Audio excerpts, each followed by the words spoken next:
Oh my goodness. Hello. Hello, everybody.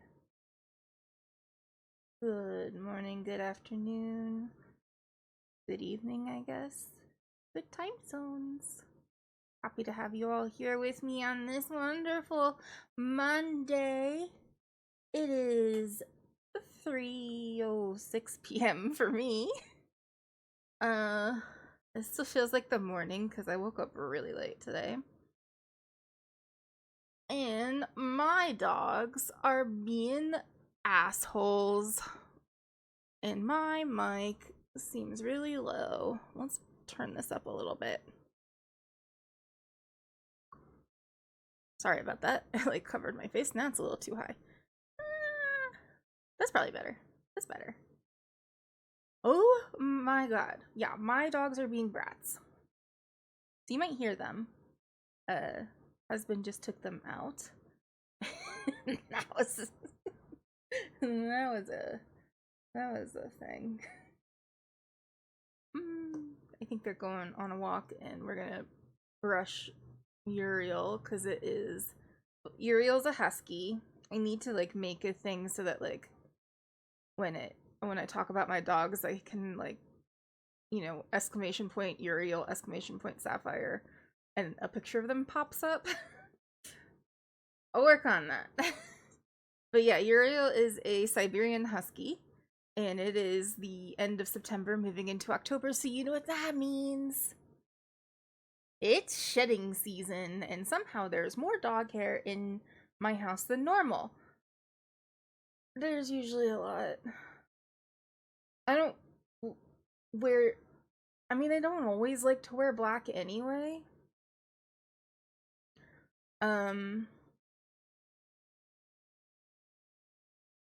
I've been meaning to do that for my stream, but I'm lazy. Oh yeah, for your cats.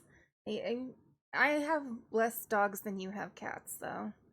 I know, I should have waited. I should have ran the ads while I was waiting. When I wasn't waiting for the dogs to chill. My bad. So ads are gonna play in a little bit, but that's okay. But yeah, I have a Siberian husky. There's more dog hair in my house than normal. He doesn't like to be brushed. He thinks that he should, he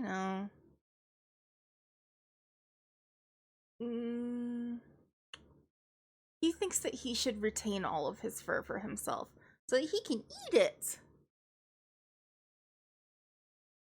Anyway, so I think Remy is going to try to brush him out a little bit. He hates it, so I don't know how that's gonna work. And he's already been a brat all day. He just was howling earlier, or his closest approximation to howling, which he sort of sounds like a bear, if we're being really honest. He just kind of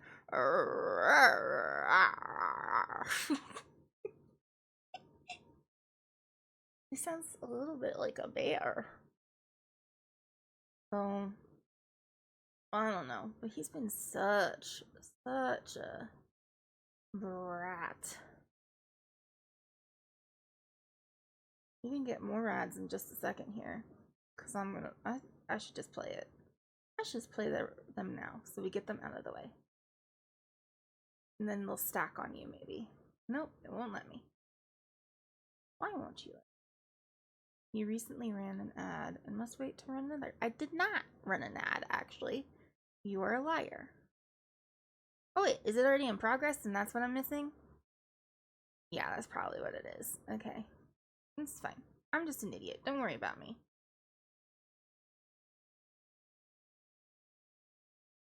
It's fine. I'm just dumb. Yeah, it's in progress. I thought it said it was coming. Don't worry about me. I'm just stupid. I don't know how to read. This is why we're having a reading stream. That's great. Good timing. God.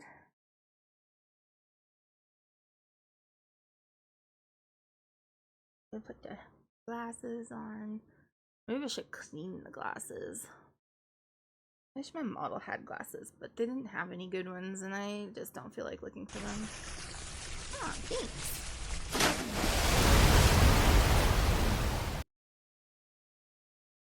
sapphire splashes. Time for a drink. Yeah, I have that. That is one of the dogs. I'm working on another one with the other dog for the stretch redeem, which is it's not there yet. Because I need another. Well, I need to get some footage together to make that work. I have an idea though. I just need the footage. Doggies. The doggies are back in the house, so it might get loud in a second. Who knows? But I don't know what they're gonna do. Does it look... He's a brat. He didn't like to be brushed. He doesn't like to be brushed. He's a brat too. Everybody's being a brat today. Woe is husband. He has to deal with all the brats. A house of brats.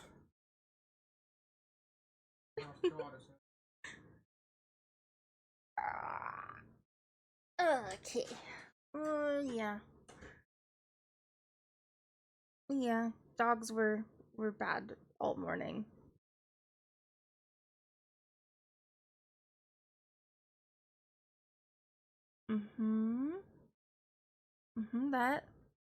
That is English.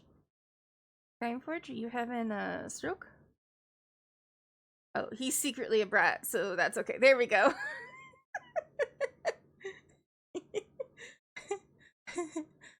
You need coffee. Oh my goodness. I'm sorry. I didn't mean to, but you're fine. You're fine. You're perfect. Very chaotic in my house this morning. I woke up late because I usually like to wake up a little bit, like, at least like on time. Fuck. Now my blood sugar's low. I ate. I might have fucked up my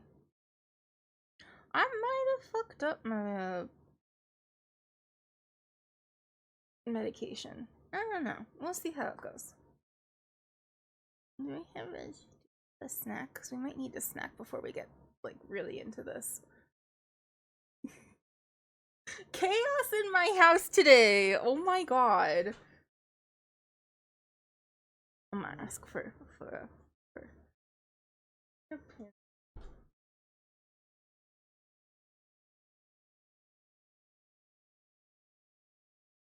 My blood sugar's low. He wants me to die. Ow. Ow. Silence. Use. Dogs. I wish I didn't turn my gain up. I wish I didn't turn my gain up. Okay, I need snacks, so I have Pims. What are Pims? They're like Jaffa cakes, but if Jaffa cakes were good. Oh, you forgot about a doctor's appointment this morning. That's not good. You are also having chaos this morning. You're gonna turn off my mic again, and then I'm gonna be mad. Woke up late. Usually like to wake up a little bit early so they can, you know, get some stuff done beforehand. That's why there's no schedule. There's no schedule. I didn't make one because I didn't wake up early enough.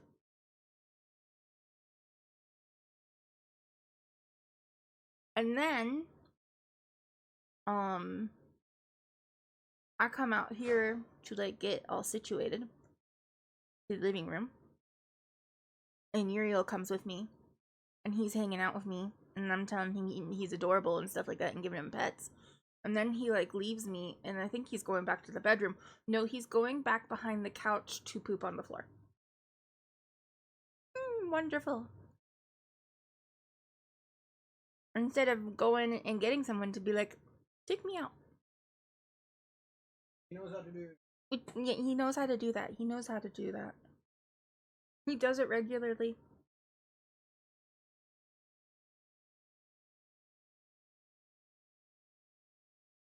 But no. That's what we dealt with this morning. We had to take the trash out. And so we had to collect all of the trash in the house. And somehow I made it through that. I didn't get taken to the trash receptacles. Apparently I'm not trashy enough. We'll see how trashy you think I am after we talk about what books I read this month. Because that's what we're doing today. Did you like that transition? You're not garbage, you're just American. It's hard to tell the difference.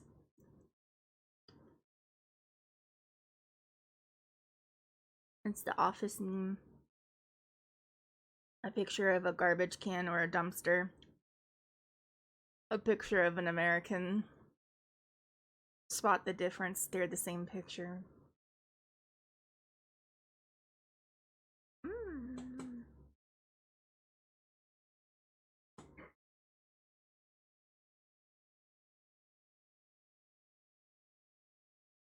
Sorry, for the silence there, I was just trying to think. The entire time that I've been here in France, have I seen a dumpster? Do they have dumpsters here? I don't think I've seen a dumpster.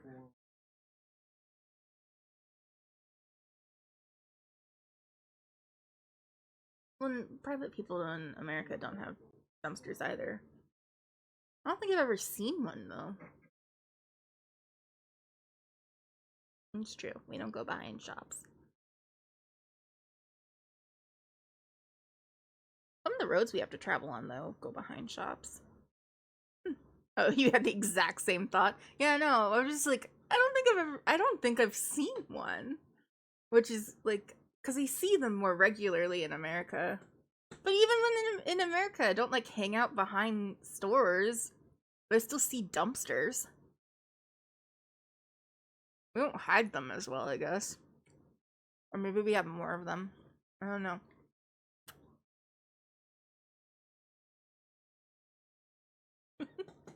Because, like, trash pickup and, like, waste disposal is done differently here.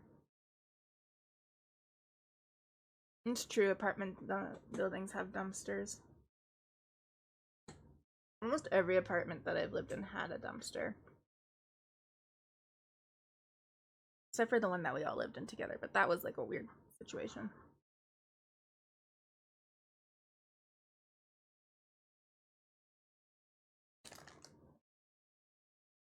Yeah, trash removal, I guess we'll go with.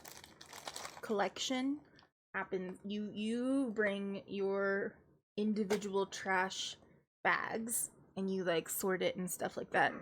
And you bring it to a localized like there's these big trash cans. They're really chutes that go into like a larger receptacle. Like there's these cans, these chutes, I guess we'll call them. We'll continue to call them chutes. There's these chutes. There's like 4 or 5 of them, sometimes 6. And you go up and you put them in the correct chutes, and they go to the larger receptacle, and then that gets picked up. But like you take it, no ladders in this one. No, I mean maybe there's ladders down into the larger receptacle if there's a problem, but I doubt it. But there's no like garbage truck that comes and collects it from the front of your house or whatever. You have to like walk the block or so with your trash and put it in the chute area. It's called a poubelle, because that's the word for like trash can in France. And there's just like one in every little community, and that like I don't think we've ever lived somewhere that it was. I mean, it's not walking distance for me, but we're like for a person who can walk, it's walking distance. So, but it is kind of annoying because like if you want to take the trash out of your house in America, you can just like take the trash like literally right outside your door and put it in your bin. and then you wheel the bin up to the front of your house to get rid of it. Once a week. And that's like convenient. And here, if you want to take the trash out of your house, you have to walk it like a block or two to the receptacle center and put it in the right chute, and then walk a block or two back. Which is just like annoying if it's like in the middle of the night, or not at an opportune time, or it's raining really hard. And then like people like me, I can't do that. Whereas if there was a bin outside of my house to put it in, I could do that. But can you sew that any day of the week? Yeah, you can do it any time. It's always open. It does, like, the only reason it's annoying is that it's not right outside your door. And we tend to, since I'm the one, I'm not able to do it, and the only person who can is husband. He tends to leave it for a while until like the trash is a problem in the house, and then we'll put it all in the car and he drives it over.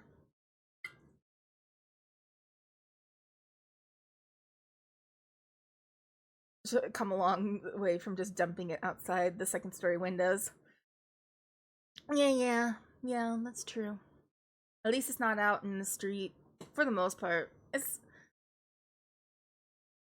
not gonna say France is clean, because it's not. I think that people have this vision of Paris from when the trash collectors were on strike, which happens a lot, to be fair. And so trash in the street and stuff like that is a thing that can happen, but it doesn't happen all the time. And then like over here, that's not really the reality. And like there's not really trash in the street. Dog poop maybe. Cat poop maybe. Pee all over the place, because Frenchmen don't know how to use a toilet, apparently. And women sometimes do. Tends to be harder for women to pee in the street. The amount of people I have seen pee in the middle of the street is too damn high since I moved to France. Apparently it's not like a sex crime over here. That reminds me of the one time I went to the New York subway and I saw a man peeing on a rat. Oh my god. Yeah, I saw some stuff in the New York City subways that was concerning. I only went there once when I was a teenager, though. Oh my god, you were 13. Okay. I had transitioned so nicely into talking about today's actual topic. But here we are, we're having fun. It's 20 minutes in though. I should get there's 10 books again, so we should get to it. Let's move over. Let's move over to here. I already have it up. I'm so good. Let's get small. That's not right. It's not right. Let's get small. Here we go. Look at us, we're small. Alright, today we are going to talk about the books that I read in September. You may remember about 4 weeks ago, we did all the books I read in August, so we're going to do this every month. I think that was a really fun stream, so we're doing it again. In September, I read 10 books. I think I read 10 in August, too. I don't fully remember, but we got through them all in the right time. So here is my wrap-up of the books. They just give you all of the information. I read 10 books, which amounted to 3,389 pages, give or take, honestly, because the page amounts that are on Storygraph are a little bit different. Depending on the font size, because I read digital books. This is,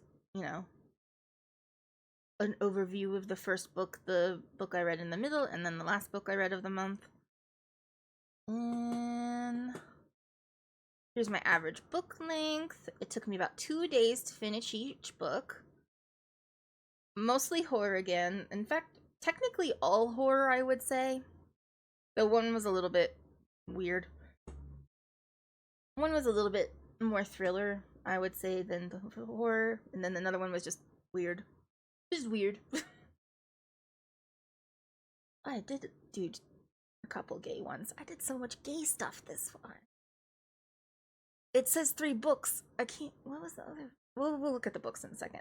Here's my graph. Yes, I know it's 2 days early. I'm on to a new book, but there's no way I'm gonna finish it in the 2 days. It's a little bit too long. I think I'll finish it on the 1st of October. It depends. If we finish it this week, we'll go over it at the next book stream. Book reviewing stream. 100% digital, but I also do assist with audio. I kind of like go between, and it's just stupid that I can't put both. See the cover collage real quick. Yeah, it's gonna miss the cutoff. I think it's gonna miss the cutoff. But if I end up finishing it like on the 30th, then we'll just go over it next time. But I think I'm gonna finish it on the 1st. Alright, here's all of the books we're gonna talk about today. 10 in total. They were pretty good books. I don't think there was any that like I was sitting here like, oh, I fucking hate this book. Like I didn't drag through any of them. I kind of liked them all this time. Yeah.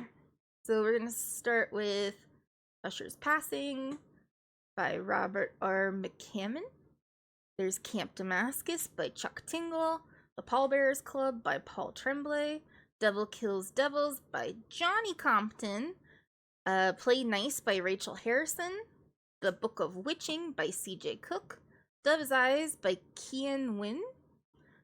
Sister of the Lost Nation by Nick Medina. Fiend by Alma Katsu. And Compound Fracture by Andrew Joseph White. I remembered his name. It's hard to see it on here, but it's there. Okay. Oh.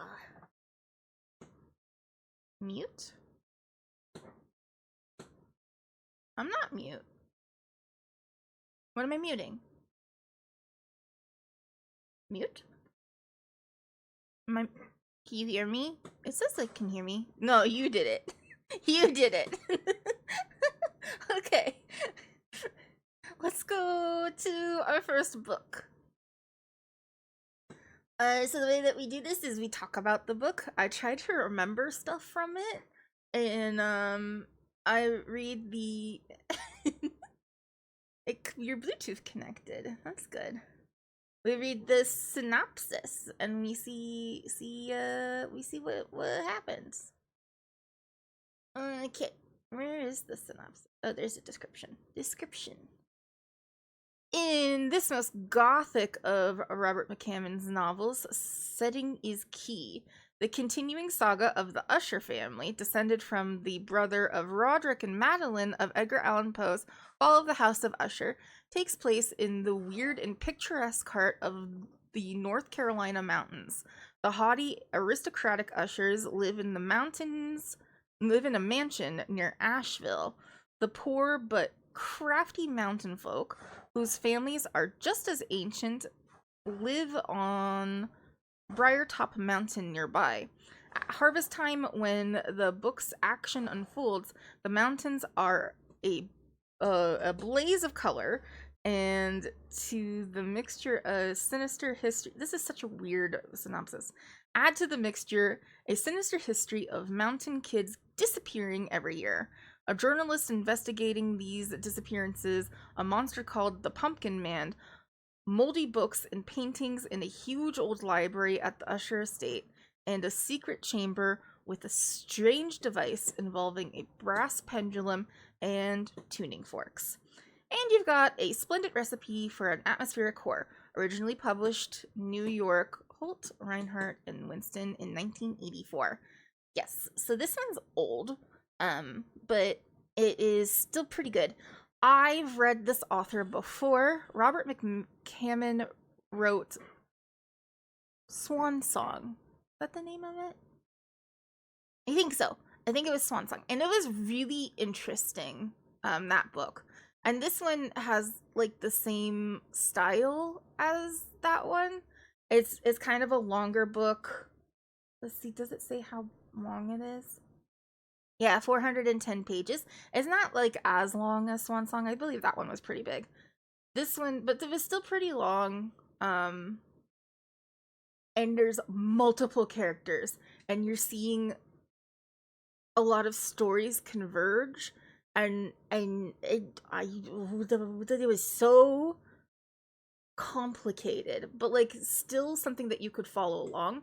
It's really hard to talk about what happened in that book, but I thought it was really interesting. It's one that I picked up because I want to do a stream with you guys where we talk about the fall of the House of Usher. I'm hoping to do that this month sometime, but I just haven't had time or energy. I've had time. I could have done this like yesterday, but instead I played a game for several hours, and then like earlier this week I also played Stardew Valley on my own for several hours. But like I feel like I needed that time. I needed that time for myself.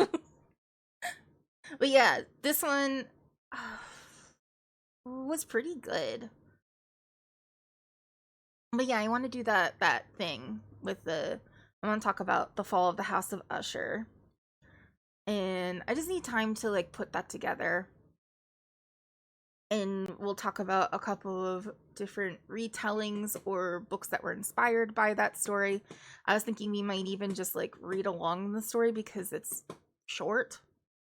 And yeah, we're gonna talk about it. And I was hoping to do it sometime in October because spooky season and Edgar Allan Poe and all of these are horror books, and it would, not that we're never going to not talk about horror books because that's basically all I read. When we do book stuff, we'll probably talk about horror. But yeah, this one was really cool, I thought. And I feel like this 3.79 rating pretty accurate. I probably would give it a 4. Maybe a 4 point something because it was pretty good, but not like my favorite book. I'm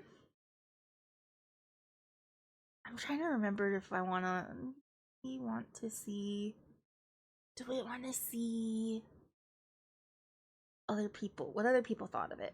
Maybe we'll see what the AI says. Southern Gothic horror for readers who savor aristocratic rot, mountain folklore, and the dread that old bloodlines never forget. Honestly, very, very accurate to the themes of the book. Yeah, let's go see what other people have said about it. That'll be fun. We can see a summary. Oh yeah. Oh, the animals don't go very well. It's pretty violent. There's no content warnings. Oh, was that content warnings? I thought it was. I looked at the wrong thing. Let's look at the reviews. A good read for those who enjoy curses, occult, secrets, gore, magic, and folklore. That's not English. Pretty enjoyable ride with lots of crazy throughout, but the conclusion was a little lackluster. I would agree with that, probably. I've read multiple Usher stories where people try to expand on Poe, and honestly, this one didn't entirely suck. Okay, so not like beloved, but I thought it was fun. Let's go ahead and do our first rating. So this, I would say, was pretty adventurous, dark, I guess emotional. Not funny, not hopeful, not informative or inspiring or lighthearted or was it mysterious? Maybe a little. Maybe a little, but I don't think I want to put it in. Reflective, relaxing, sad, tense. It is tense.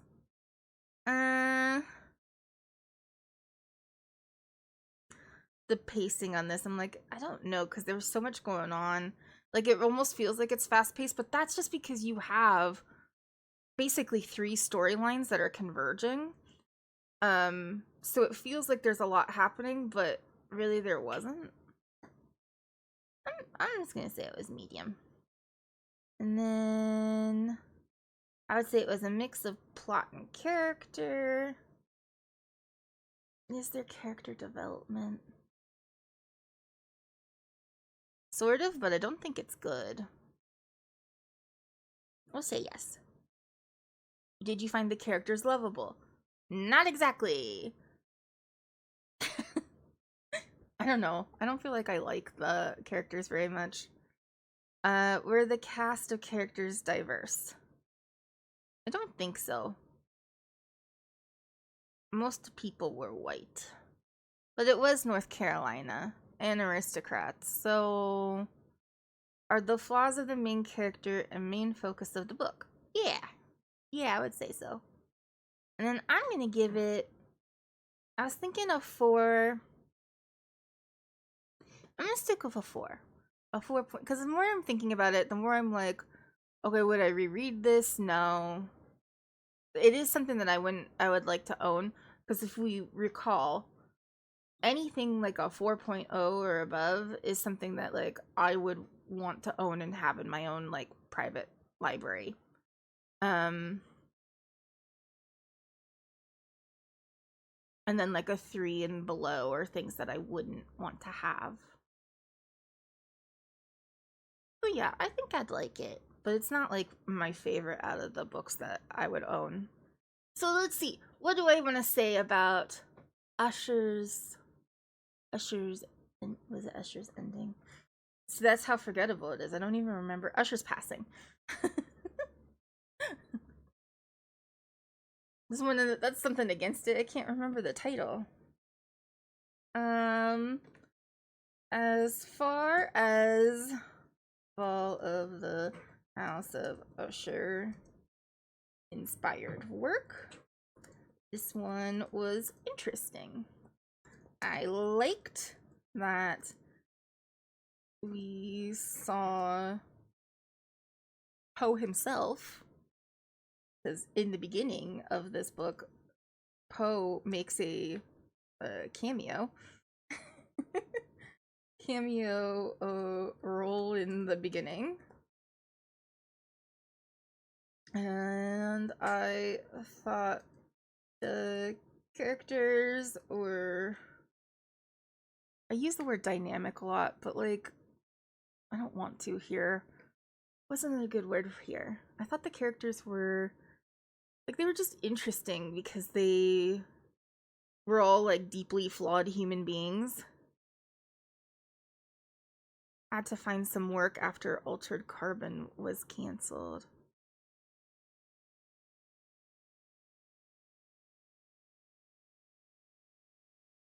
What do you mean by that?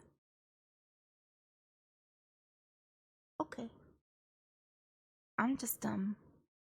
It's okay. I'm just dumb. I don't get it. I feel like it's a joke, but I don't know what the joke is.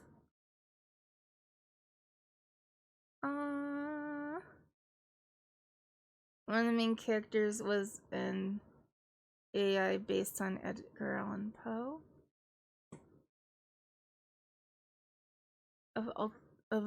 Was it a show or something?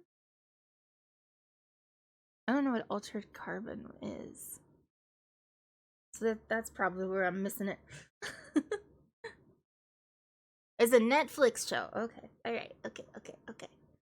Yeah, this is what I get for not having Netflix. I thought the characters were interesting. What does say interesting? Interesting. And the story was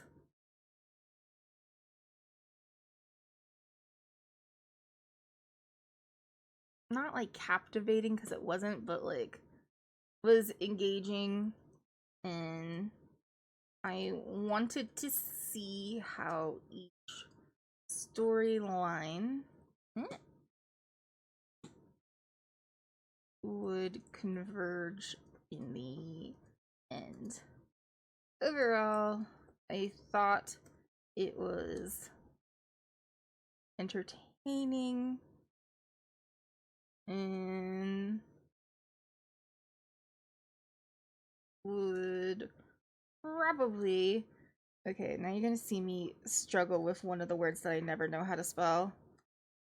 I just never remember. It's recommend, but probably recommend. No, I'm always wrong. Like, is there two C's or two M's? I always get it mixed up. Yeah, it's two M's. And would probably recommend it. There we go. That's pretty good. Not to talk too much about it, but the Poe AI was my favorite and made me want to cry at the end. Aw. Well, I'm glad that you enjoyed it. I'm not going to do content warnings. And we're not going to do the main themes or tropes because I just don't want to think about it. Too much work. There you go. We got our first 4. Yay!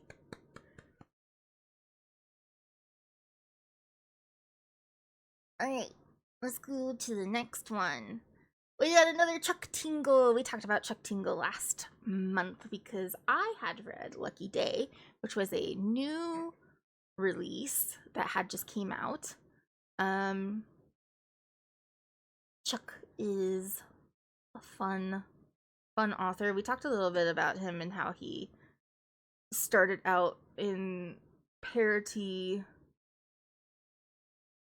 NSFW works that were ridiculous, and we all would like poke fun at them. They were also gay NSFW parody things, and had moved on to a legitimate horror. I believe that this is actually his first legit horror book. So I've read 3 of them. I think that's the only ones that are actually out, are published. So there's a bury all your bury your gaze. I read that earlier this year, and then Lucky Day, which just came out, and then this one, which my library just happened to get a copy of recently, so it was something that I finally got my hands on. I'm trying to like think of how I thought of them like compared to one another. I really liked this one. We have a young woman who's like 18, 19, so she's still a girl in my opinion. So we have this girl who is in a cult, like a legitimate, oh my god, crazy cult. And she's just so sheltered and so naive, and like doesn't realize that she's gay. And part of that reason is because she went into a I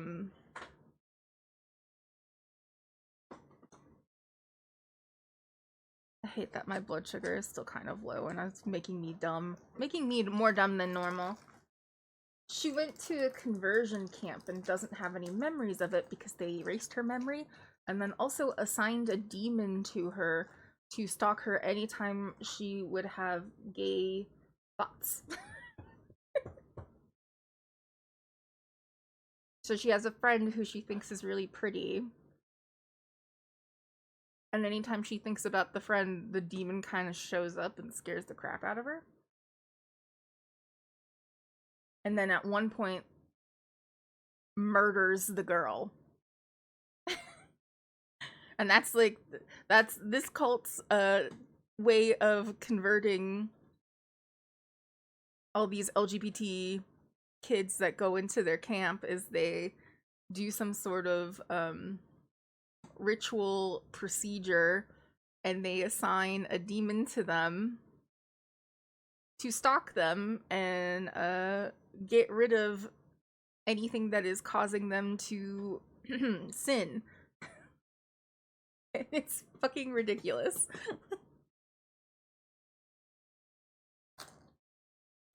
It was actually really funny.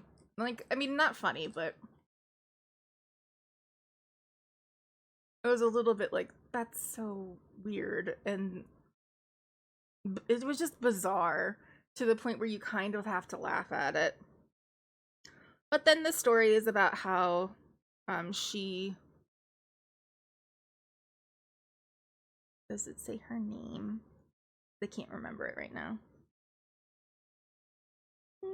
No, but whatever, the girl, whatever her name is, I can't remember. She, it's the story of how she finds out about what they're doing, and she finds other people who she was in camp with, and they work together to basically release the demons from them, and it's kind of cool, and bring down the cult.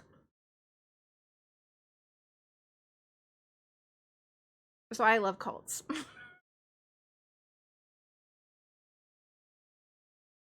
Anything that has to do with a cult, I'm pretty much going to be interested by it. I wonder why. I'm not going to talk about that. We won't talk about that right now because it's not a great time for that.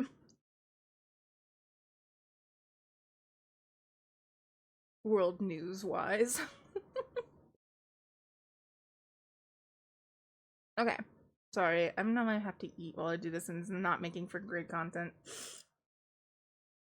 From beloved internet icon Chuck Tingle, Camp Damascus is a searing and earnest horror debut. Right, it was a debut.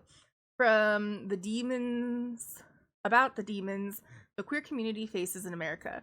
The price of keeping secrets and finding the courage to burn it all down. Welcome to Neverton, Montana, home to a God-fearing community with a heart of gold. Nestled high in the mountains is Camp Damascus, a self-proclaimed most effective gay conversion camp in the country. Here, a life free from sin awaits, but the secret behind that success is anything but holy. And they'll scare you straight to hell.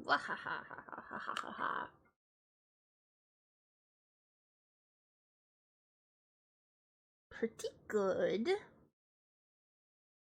Also has a very high rating for a horror book.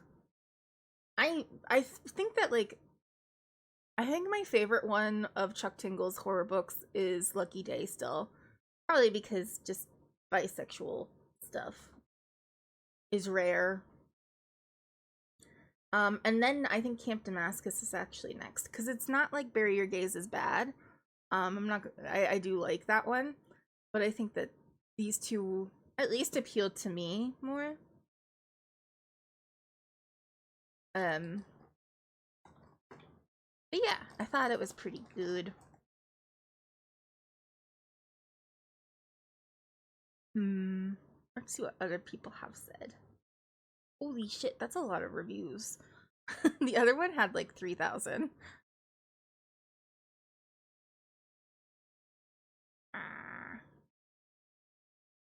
Great characters, great autistic rep. That's right, she's autistic. I forgot about it. And autistic in a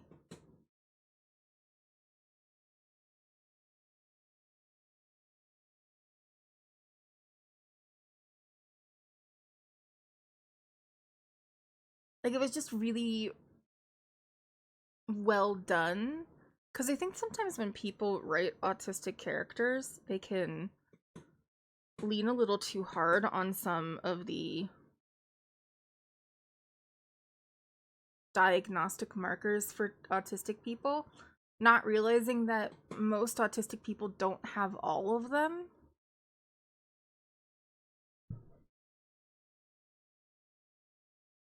And also, just because an autistic person doesn't show emotion in the way, like they may not show emotions in the way that most people would recognize or like understand. That doesn't mean that they don't feel emotions, and a lot of times they'll, like, if they're, especially this was like a first person account written in first person, so she still felt all of the emotions that she was supposed to feel, and maybe didn't show them the way that would be recognizable to people, and just confusion as to why people behave in certain ways, which is relatable as hell.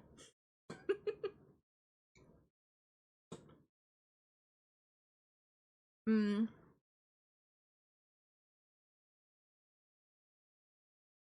The plot made sense. I was never scared, though. To be perfectly fair, in all horror books that I've been reading recently, I have not found a book that actually has made me scared. Oh my god, I'm peeking a little bit. I can turn down this. Sorry about that. I haven't been scared by a book in a long time. And I don't know if it's just because I read a lot of horror, or I'm just not getting the right horror. I've been uncomfortable. I've had the spooky spine tingly feelings, but not actual scared. I don't know.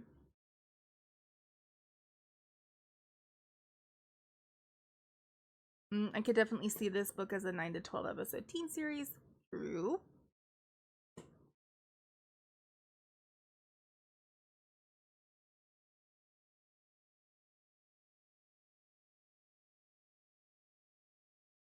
So this one's a little bit more critical, but it was fine. It wasn't bad. But it was eerie, but it could have had a more development of the plot and that more atmospheric tone. It reads like young adult fiction. I would agree with that, honestly, but that's just because I think that the character is quite young. And when you talk about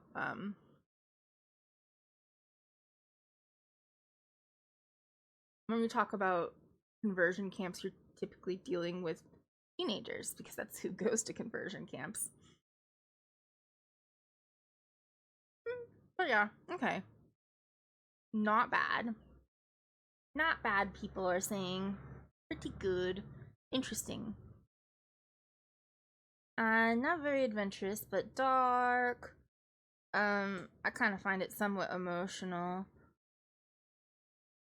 Maybe because I'm queer and I find it all a little close to home for some people, and like being in a ultra religious sort of thing. Not sad, but tense. Yeah, I tend to like books that talk about those ultra religious backgrounds and stuff like that in any of the possible ways where it's like high control religions and stuff like that. And then like breaking free from that, and especially if there's like some sort of like queer messaging within it. I'm just like, oh yeah, this is reflecting me somehow. Hello, book, you are mirror. How would you rate the pace of this book? I would say it's medium. Plot or character driven? Yeah, I know that people were saying a lot that it was plot, and I'm not disagreeing that there wasn't a lot of plot, but I feel like the fact that the character had to like disentangle her brainwashing in order to like figure all this out and like deal with it. Yeah, I think that makes it different. Uh so then there's good character development. Did I find the characters lovable? Honestly, yes, because she was so sweet and nice. We're gonna have an ad in a minute. So be ready for that. The cast of characters is diverse? Not exactly, no. Well, sort of. I'm trying to think. I think most of them were like at least racially there, but we have said in the past that gay people count. They are a minority. You'll try? You'll try to be ready for ads? I appreciate it. Flaws of the characters, the main focus of the book. I mean, Not exactly. It depends on if you consider her being gay a flaw. You go to football. Don't tackle them. We need them.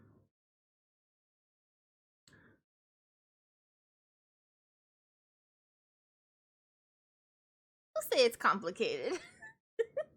And then my rating. I'm gonna give this one also 4 stars because I had a lot of fun with it, and I want it, but I don't think that like it's on that threshold of like.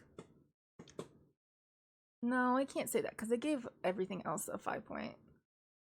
But no, I think I'm gonna stick with a 4.0 because I do agree with some of the other people who were saying that it could have used some more development. Um, but yeah, I think that if you are young and you have dealt with like high control religious atmospheres, whether that's through a cult, like a legitimate cult, or if you were, I went to a conservative Christian high school that was crazy controlling. So I would consider that something that you might need to break away from, but they weren't necessarily a cult. And I felt like it though. But if you're breaking away from that and you're settling into your queer identity, this would be a good book to read to like feel seen. Okay. I'm gonna work on writing this review, and then you guys will be doing ads and we'll come back and we'll go on to the next book. So stay tuned for review. I'm gonna work on it now. Thinking. What do I want to say about this book? I loved this book. I think characters were. What's the good word here? What's the good word here? Like lovable, but I don't want to say lovable. You can take them. Oh, hopefully they come because they say they're supposed to.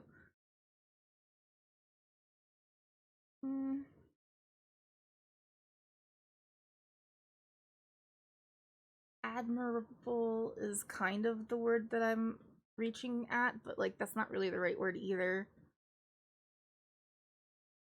Like I feel affection. There they go. Here they are. Welcome ads. I feel like some affection towards these characters. Maybe that is where I go. It was hard not to develop some affection towards the main character.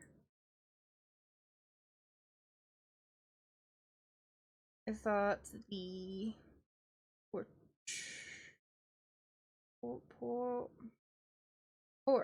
portrayal of autism. I'm having the worst time typing today. Of autism was done very well, and the feelings of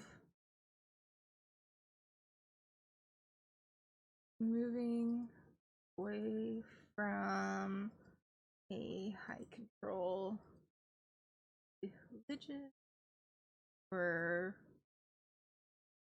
relatable. I do think that this is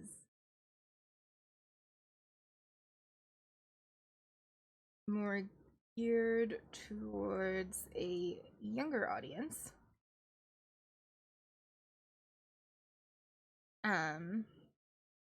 But it was fun. But even as an adult, it was enjoyable to read.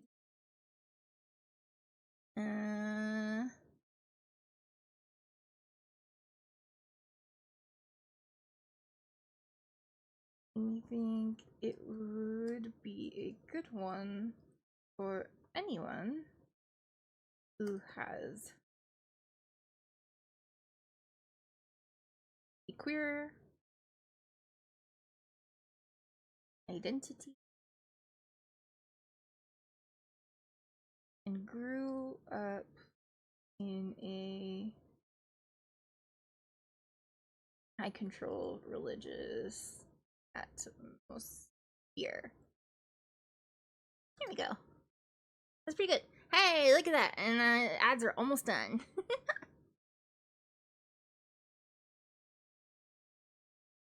You hear them ads. Woo! Yeah. You're in the doctor's office waiting now. That's great. You can't hear me. Oh, the ads are done and my community is back. Welcome. You only got stabbed once. Well, you can take it. So here's what I wrote. I love this book. It was hard not to develop some affection towards the main character. I thought the portrayal of autism was done very well, and the feelings of moving away from a high control religion were relatable.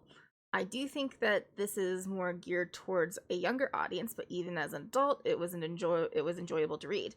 I think it would be a good one for anyone who has a queer identity and grew up in a high control religious atmosphere. Ta-da! Saheva. And we got a 4.0, 2 4.0s. Woo! We're ready to go on to the next one. The Pallbearers Club by Paul Tremblay. Absolute perfection. No ifs, ands, or buts. This right here is absolute perfection. Thank you, Jeremiah.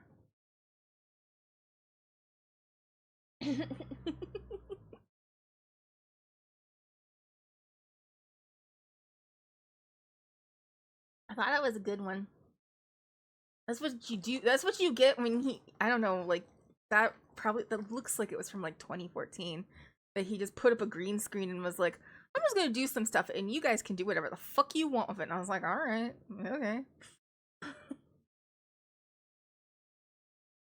That book, the last book was pretty good. This book's also, I mean, it's Paul Tremblay. I'm sorry, I keep on having to eat. So I read one Paul Tremblay. Nope, two. I read Horror Movie, which was fun.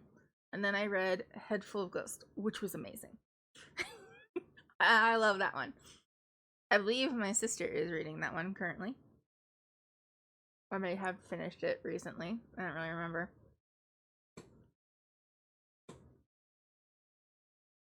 Yummy. I wanted to read the Paul Bearers Club. I don't know what it is about my picks this month. There's a lot of autistic characters in this one. I don't know how that happened. Is it Autism, like, Awareness Month this month as well? Oh, you keep getting distracted from reading Head Full of Ghosts. You should try to get it, though, because it is very good. It's also not that long. It probably would take you a day. Maybe a little under.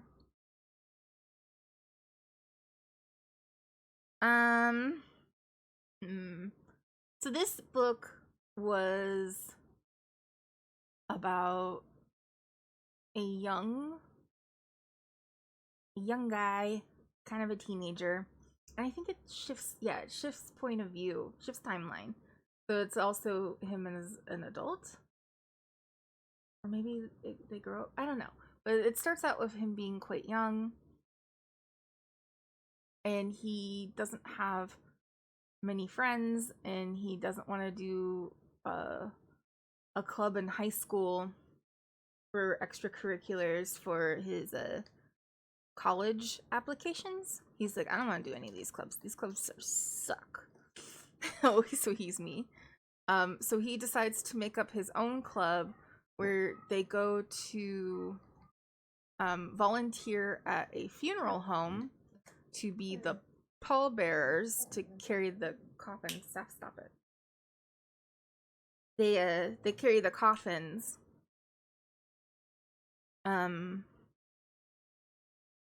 For people who just didn't have a lot of people in their life, and don't have anybody to do it. Because usually, like, I don't know how many of you have had a death and have experienced that, but you would pick people from the family or like really close friends or something like that to carry the coffin to the hearse and to the gravesite and stuff like that.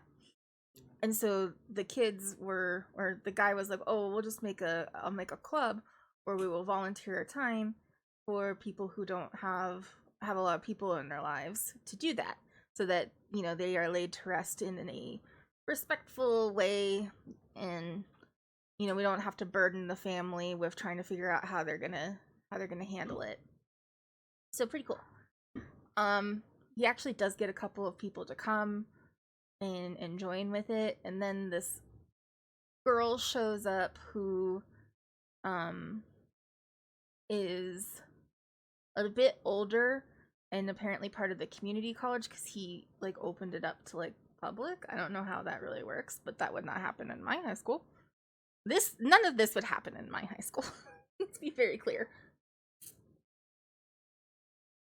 Yeah. And this girl and him become really close friends. And the way that it's written is that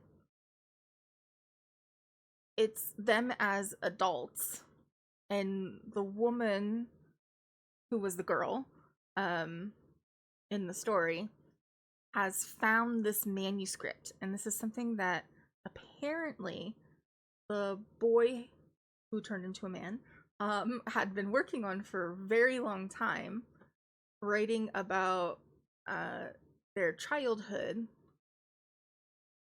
And she found the manuscript presumably after he had died, and it tells the story of what happened from his point of view. But things start to get kind of weird when he starts basically accusing the girl of being a vampire.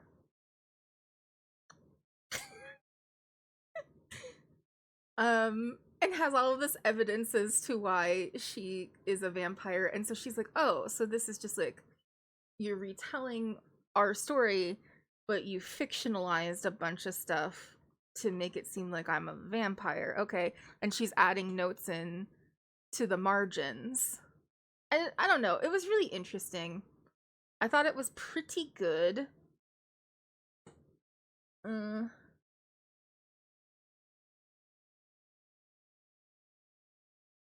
There we go.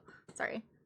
Getting messages on Discord because I forgot to put on streamer mode. So give me messages. Yeah. I thought it was really fun. It was just like, it was so interesting because the way that I think that Tremblay tends to write his books is that, like, there's this thing happening and you're getting like one side of the account of it, and then at the end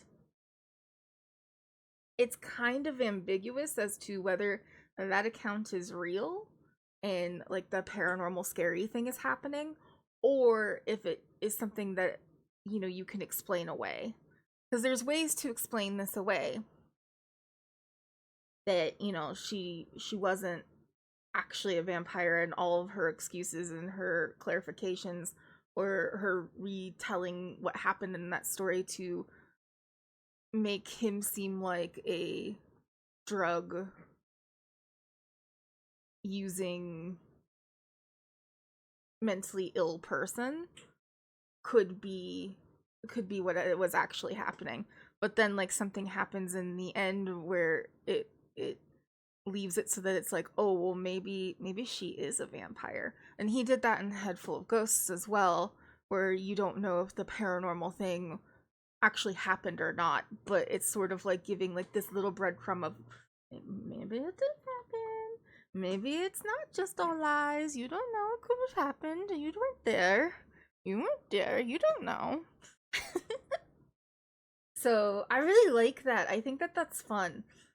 Um, it's something that gives me the little spooky feels. Like it doesn't scare me, but it like gives me that little like excitement of like, oh, maybe it's real. Maybe it is real. We'll go ahead and read this. A cleverly voiced psychological thriller about an unforgettable and unsettling friendship with blood-chilling twists, crackling wit, and a thrumming pulse in its veins. From the nationally best-selling author of The Cabin at the End of the World and Survivor's Song, both of which I've never read. I should probably take a look at them. What if the coolest girl you've ever met decided to be your friend? Art Barbara. I know it's Barbara, but I can't remember how they pronounce it when it's the last name. Barbara. Art Barbara was so not cool. He was a 17-year-old high school loner in the late 1980s who listened to hair metal, had to wear a monstrous back brace at night for his scoliosis, and started an extracurricular club for volunteer pallbearers at poorly attended funerals. But his new friend thought the pallbearers club was cool, and she brought along her Polaroid camera to take pictures of the corpses. Right. Okay, that part was a little weird. So, was her obsessive knowledge of a notorious bit of New England folklore that involved digging up the dead, and there were other strange things, terrifying things, that happened when she was around, usually at night. But she was his friend, so it was okay, right? Decades later, Art tries to make sense of it all by writing The Pallbearers Club, a memoir. But somehow his friend got her hands on the manuscript, and, well, she has some issues with it, and now she's making cuts.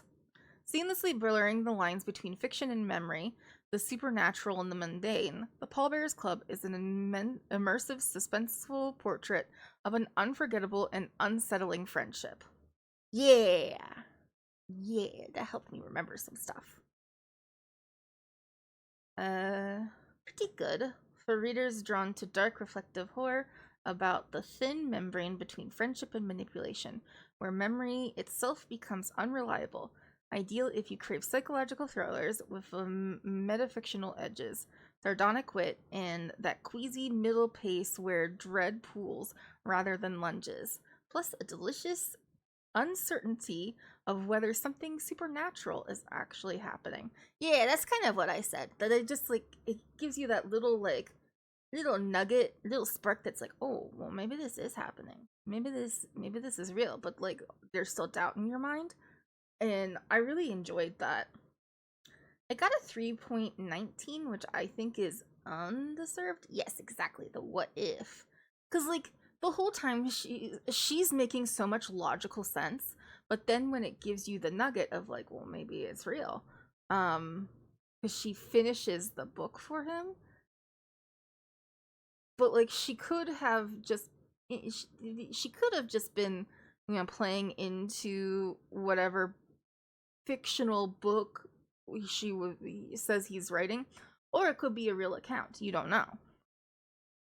I kind of like that. Only 4,000 reviews on this one, but that makes sense. It's kind of an older book. Let's see, does it say when it was published? Okay, never mind. It's not that old, but it's sort of old. It's sort of old, as she says. It's 2022. It's like 3 years old. Okay. You know, it could be going to preschool. It's a preschooler. That's old. Let's see if anybody says. Wolf, insufferable to say the least. Actual review forthcoming to defend the 1-star rating. Rude, unimaginable. Learn how to read better. 4.5. Honestly speaking, I do not get why this has such a bad rating. The format is different, but it's not that bad, and it does not get in the way. I can only think that people thought they get a full-fledged horror, and this is not this. For me, the horror part only comes a few days after the book when the details still ran through my mind and the supernatural elements became clearer. I liked it. See, I agree with that. I don't think it was difficult to see what was happening. It made so much sense to me. And maybe it's because I also listened to this, so like you heard different voices for the characters.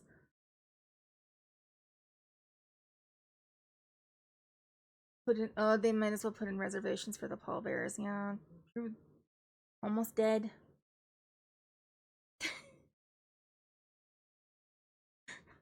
Sorry, something funny happened over here. Yeah, I don't like I don't understand why people just like throw in a 1 star and say it sucked.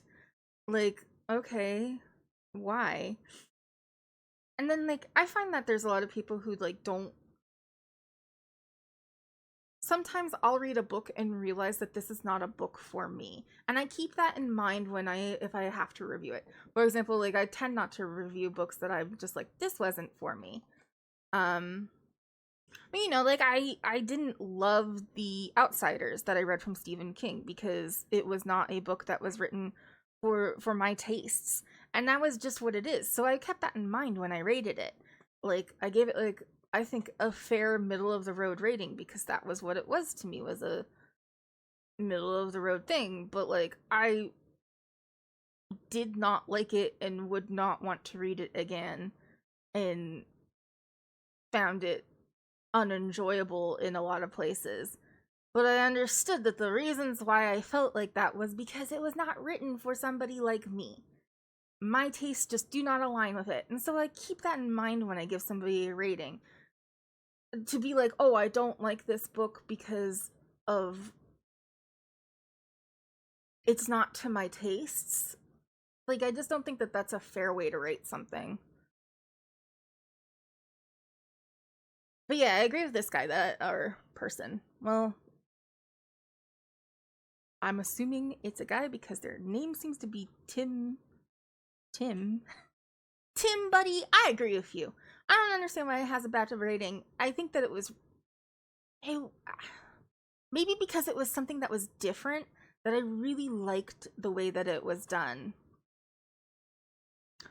I don't know. I'm trying to think of what I want to rate it. Okay, so we have Jazz Blades saying that they have mixed feelings on it. The writing was nice and engaging, and I thought the memoir with edit style of the book was an interesting take on telling a story. Exactly. Also, the audiobook narrators did a really good job on this. I also agree that the audiobook, like, if you're gonna read this book, try to read it alongside with the audio because the audio actors were very good. It's supposed to be horror, maybe. I mean, it isn't.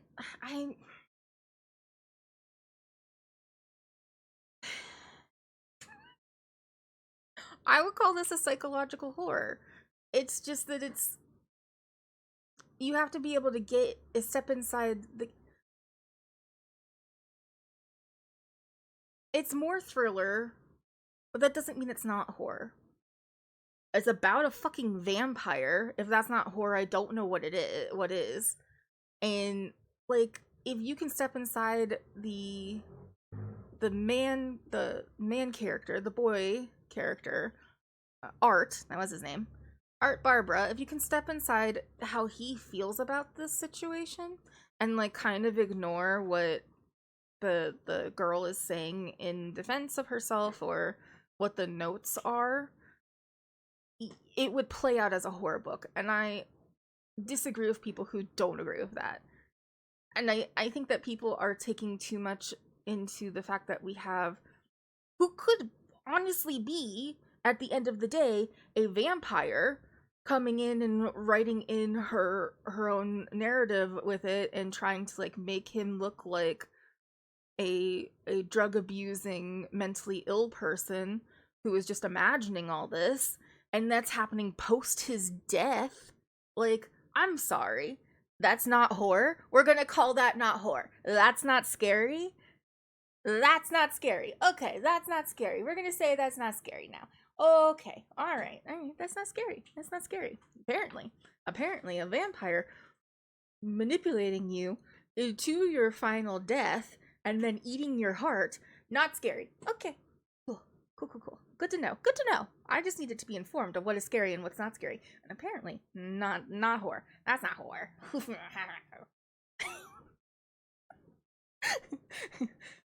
Maybe horror. No, fuck you. It was horror. Get your shit together. Just because you're not scared from it doesn't mean it's not horror. I'm not scared from most of the horror books I read, but that doesn't make them not horror. I'm getting really mad, and so I'm getting very loud. I'm so sorry. I'm going on a rant, and so I'm not getting, like, really upset about it. It's even worse because she critiques his work after he's done. Exactly!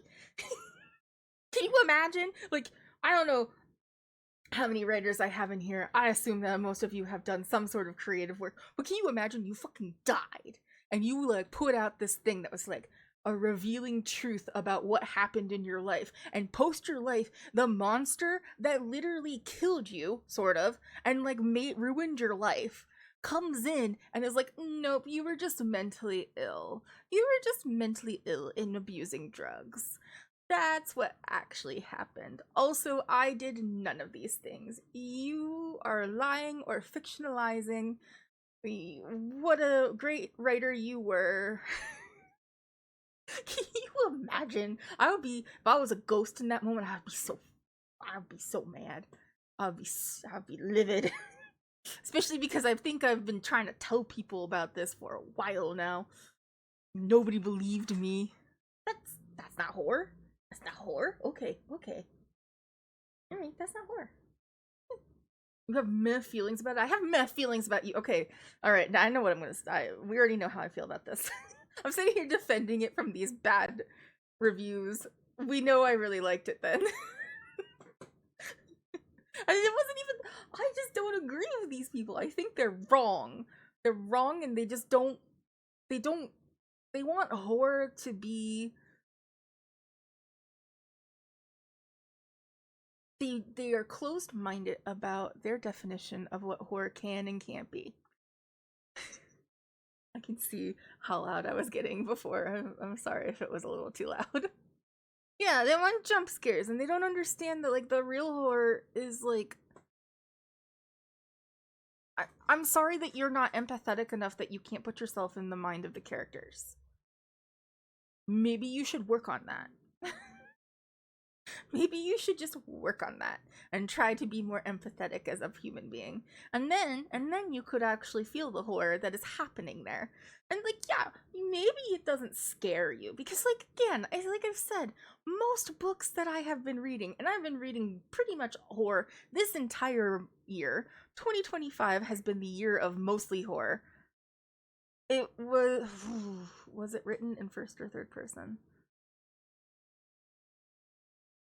I want to say it was written in first person, but there was a definite like change in, so like on the page, the parts that were written by the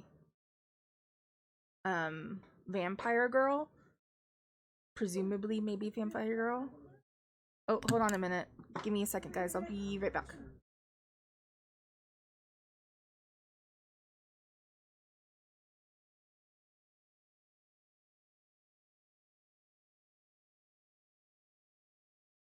Okay, we fixed it. Yeah. We're fine.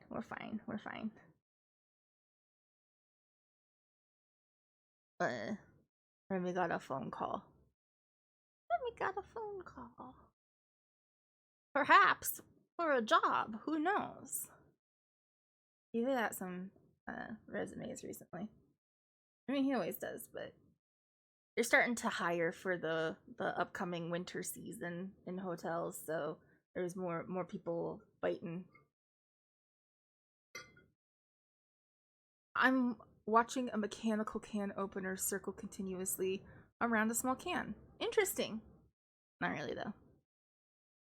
You know what you could be doing? You could be finishing, no, you should be listening to me, but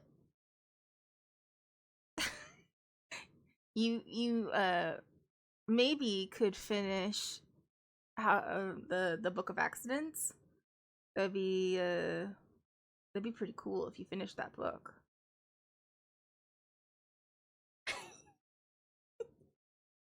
Why is this can of tomato paste so small? Maybe one day, yeah, that'd be nice. Why is tomato paste tends to come in small cans, but why don't you have a pop top on it? I don't think we don't even really have. Do we even have a can opener here? No, we do. We have a can opener for but I don't know where it is. We mostly use the bottle opener side of it, and we don't even drink. Okay. Anyway, this book. Let's rate it because we still have many to go through, and it's like 4:30. I've been yapping this time. I've been yapping and not paying attention. I think that this was dark, kind of emotional. It honestly did make me laugh a couple of times because it was cute. But I'm not gonna. No, I'm gonna put in some funny. We're gonna say it was a little funny. Hopeful, informative, none of these things. A little reflective, but not really. Relaxing, sad, tense. I would say it was medium pace again. I tend to go for medium pace ones. You've been sitting in that room for 20 minutes. Jesus Christ. I forgot what it was like to be in American things, or maybe it's just because we're in a rural area. I don't know. I never have to wait that long for the doctor. It's very rare that I have to wait more than like 5 minutes. Oh. That sounds pleasant. Flailing around next to you and screaming. Maybe are you in a horror book? We should write a horror book about having to wait in the doctor's office for 20 minutes and you just hear kids screaming in the room next to you. You might be. Plot or character driven? Plot or character? Kind of plot, I would say. Is there strong character development?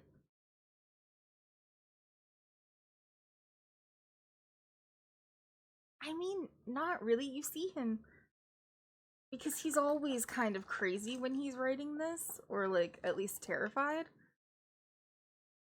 So it's always in that. I don't know.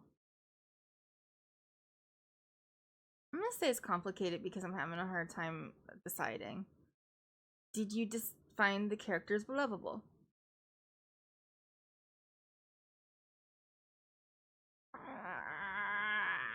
Kind of.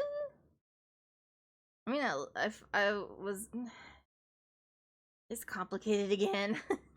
Would you say the cast of characters is diverse? No. Are the flaws of the main character the main focus of the book? Yes. Okay, from just because I'm so mad about how people have rated this, I'm giving it a 5-star. I wasn't gonna give it a 5-star when I first started it. I was gonna put it somewhere in the 4 area, but the fact that so many people are like, it's not horror, it's like it's barely horror, it's not good, and I'm not gonna give you any reasons why. No, fuck those people. It's a 5. It's glorious. We need Jeremiah back to be like, this is perfect.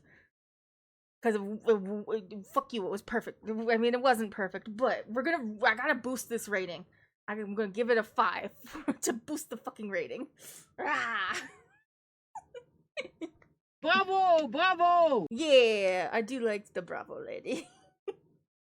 She's one of my faves. She kind of reminds me of my mother-in-law.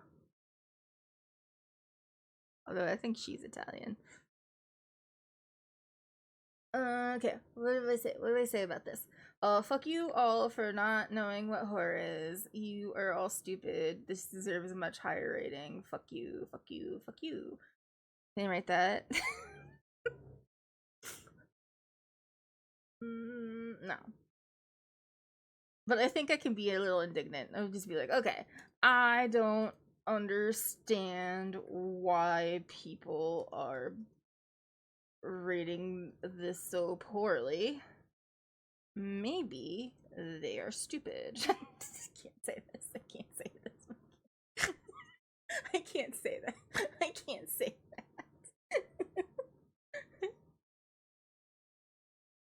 Okay, what is up with these poor ratings? It feels like we read entirely different books. This isn't horror.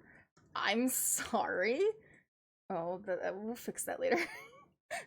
I'm sorry, but a boy who is stalked and manipulated by a vampire who is slowly killing him and ultimately succeeds and then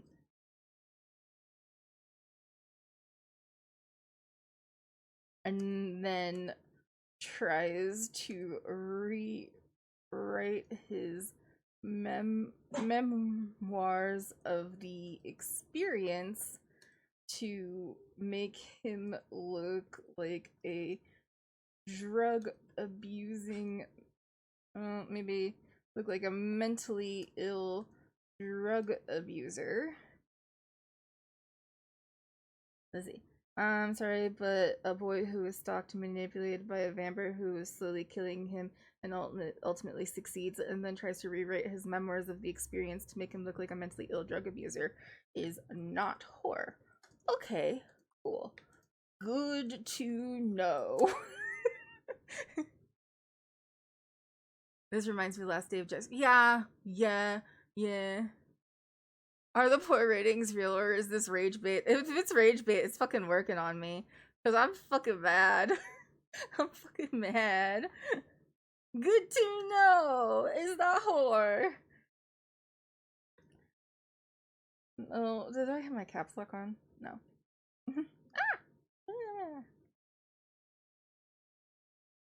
Maybe if you could try to be somewhat empathetic with the characters for a moment, you might realize that the story actually was scary, and the only reason you think it isn't is because you believe the girl, you believe the commentary from the accused vampire.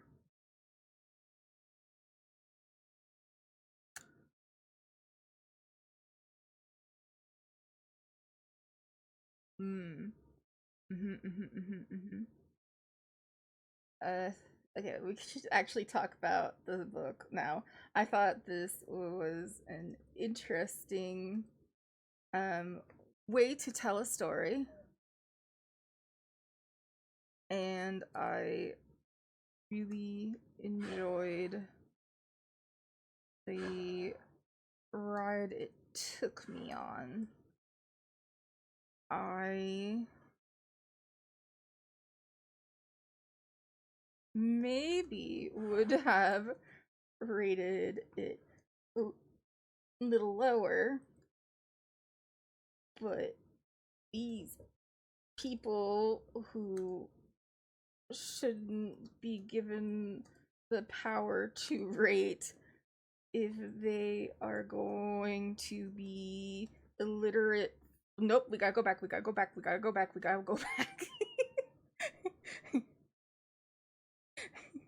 I can't. These illiterate fools. Maybe we just leave it here. Maybe we just leave it here and I stop getting mad at these people. These people I don't know. They're probably, it's fine. It's fine. It's not for them. Yeah, chicken will be okay. Honestly, y'all should just get some like bouillon in your house because when you are out of stock, it is a good substitute, and it's shelf stable. You never have to worry about it. And you only need a little bit. And like if you wanted something that had like a little extra beef flavor, you had like say veggie stock, you could put a beef bouillon cube in a veg. Okay, we need to not talk about food. We are on like book 2 or 3. And I have a lot more books to go. Let's keep going. Let's keep going. Alright, 5.0. Only because I got mad. The dogs are being bad. Bad dogs. I'm sorry.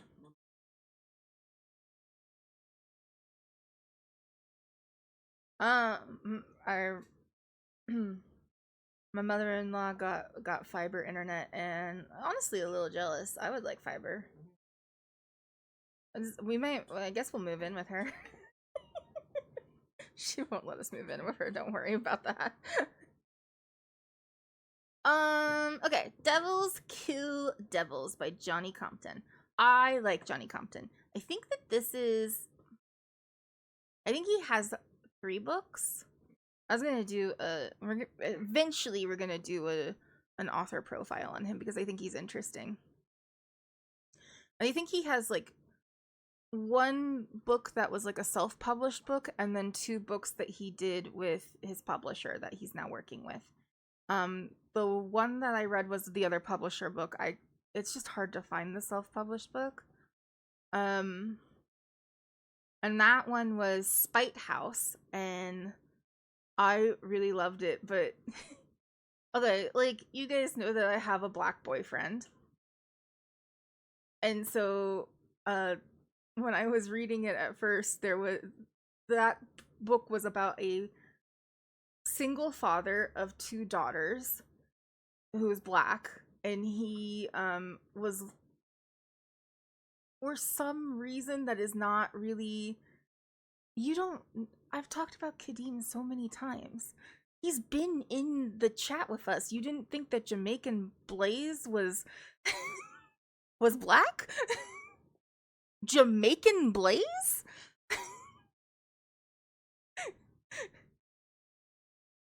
Anyway, but yeah, my boyfriend is black, and so like when I read a book that has a lot of black characters, I sometimes talk about it with him. But like this book was about a single father with 2 daughters who had some sort of reason for, like, he seemed like he was like on the run from like police or something, and so he couldn't get like a legitimate job and was like they were like hiding from something, and you don't really know what it is, but you know that he's trying to protect his kids from something, but he can't get like a legitimate job, but he needs to figure out a way to make money. So he finds a job with this like eccentric rich person who wants him to live in this thing called a spite house, which I guess is a thing. I looked it up. It actually exists. It's a house that was built to spite somebody, to like mar a landscape or something like that. But they wanted him to live in the spite house to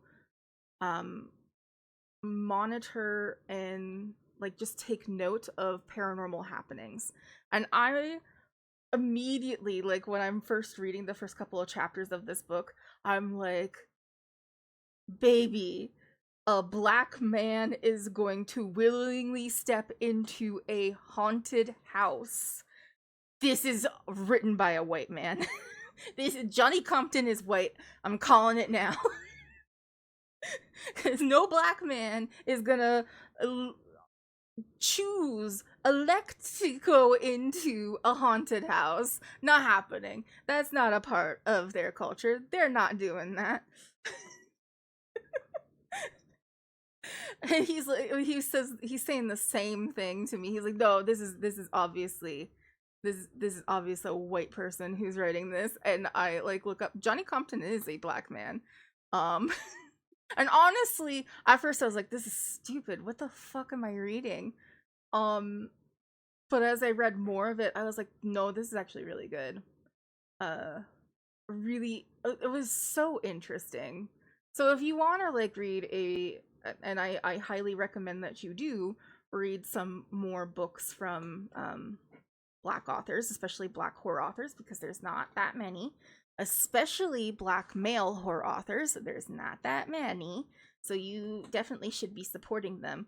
I think that Johnny Compton is very good. The Spite House was really interesting. And this one, ooh, Devils Kill Devils. It starts off with the most amazing like first scene where there's this couple who's going into this hotel room. It's right after their wedding. They're about to get, they're about to do marital first time marital things in their new marital bed of love and things. And then all of a sudden this guy with like white hair and stuff, and he's all muscly, he comes out of nowhere in the middle of their fucking room at night, and he starts beating the shit out of the guy.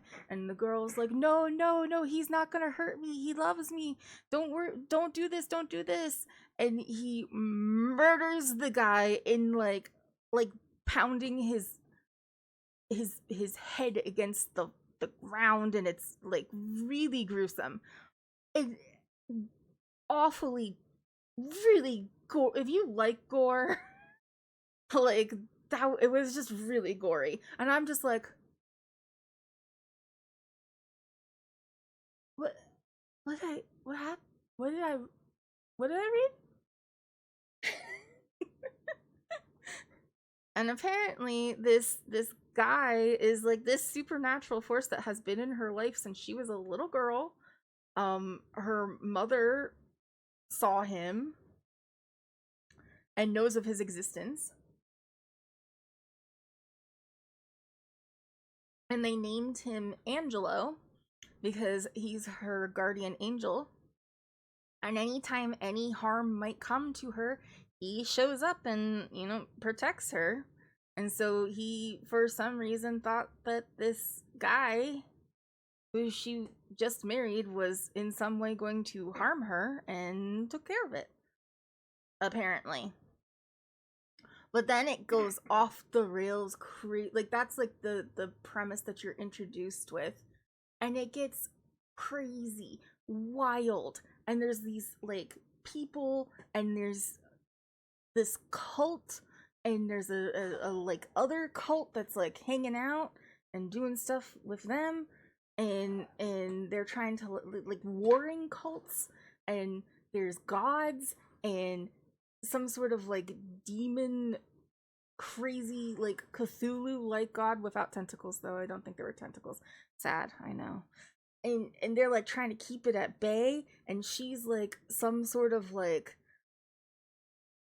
prophesized offering thing, and I don't like, it's so difficult to like really explain. You should just read it. Let's read the description. It might help. It might help and give me some more information that I forgot. It doesn't look like it though, because it's short. Devils Kill Devils is perfect for fans of Silvia Moreno Garcia's Certain Dark Things and Southern Gothic horror. Did a lot of Southern Gothic horror this month too. Johnny Compton brings his trademark terror and dread that readers fell in love with in The Spite House to a new roster of monsters, angels, devils, vampires, and a heart-pounding race to save the world. Yeah, it gave me a lot of, what's the name of that book? They made it into a series. Oh, Good Omens. Good Omens isn't horror by any stretch of the imagination. A little bit. There's some horror elements, I guess, but I wouldn't call it horror. But it had that sort of like race to save the world sort of thing that reminded me of it a little bit. Sarita has been watched over by a guardian angel her entire life. She calls him Angelo and keeps him a secret, but secrets can't stay buried forever. When Angela murders someone she loves, Sarita begins to see what's really been lurking in the shadows surrounding her, and she will have to embrace the evil within if she hopes to make it out alive. Johnny Compton, critically acclaimed author of The Spite House and master of Dread, takes you on a terrifying race of one woman against the hordes of hell. At the publisher's request. Yeah, okay. CRM message. Yeah, that's a pretty good one. For readers drawn to dark, mysterious horror about the price of embracing inner darkness when innocence betrays you. Perfect if you like Southern Gothic atmosphere, morally gray choices, and pacing that balances creeping dread with sudden violence, all wrapped in a challenging questions about salvation and damnation. Yeah, that's a you know, we can say what we want about AI, but that's honestly a really good summary of what this book felt like. It was really interesting. I took a little bit more time on it. I'm trying to see what they do with the personalized one. I took a little bit more time on it. You've already turned the last page of Devils Kills Devils and left it unrated, which usually signals fine but not memorable. Oh no, that's because I'm about to revert. Oh, yay, pride. Why are we priding right now? Because, yeah, felt like it. It's ironic that they got all the way to the honeymoon. Oh, before that happened. Yeah, that was something that she brings up in it. She's like, it's not like this is the first time we did things, you know. We're adults. We're adults. And we've done some stuff. And you didn't have anything to say about it then.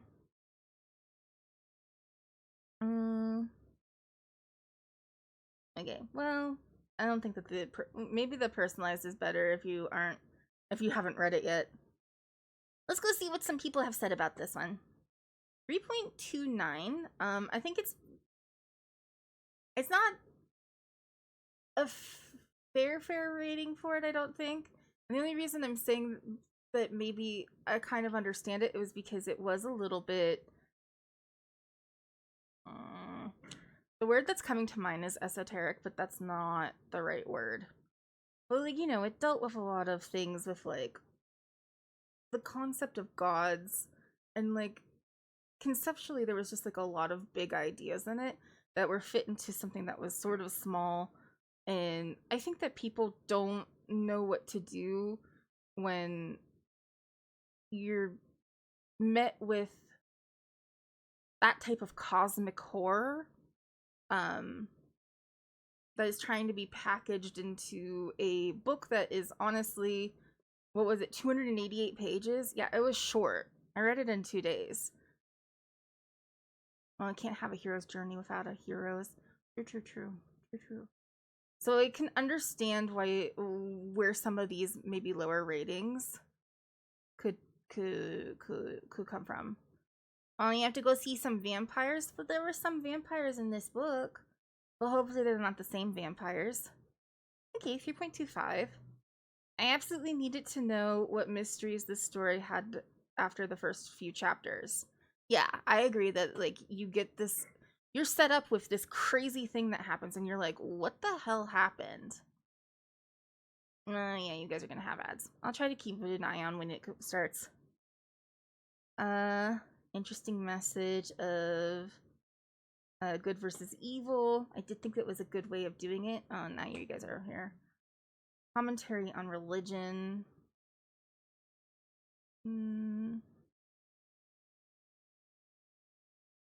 Yeah, that is true here. That there was lots of characters and it was kind of hard not to get their stories really confused. I agree with that. That's what I think that was sort of what I was saying, is that there was just, like, really big concepts that were all being, like, packaged into such a short novel. Yes, I know a lot of you are in ads right now. You're not missing anything. Weekend ads. Whoa, we ads. You got autocorrected.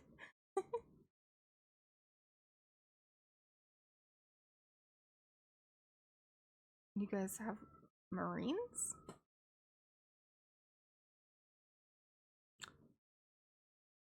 I hate that it cuts off the messages and I can't make it work any better than this. And I can bring it up here. God, they keep trying to get me to join the Marines. Like, dude, I'd be too good at it. It wouldn't be fair to the other guys trying it out. It's true. It's possibly true. Military ads. I think they might be thinking they need like some military stuff, but like the same thing's happening in France. Sort of, when I get ads. I get the what looks like correctional officer ad a lot, but it's from the French government that puts out the ad, and they're like, come be a prison guard. It'll be fulfilling somehow. Okay, it looks like we're doing alright though. Went off the rails. I do think it went off the rails, but I don't agree with 3.0.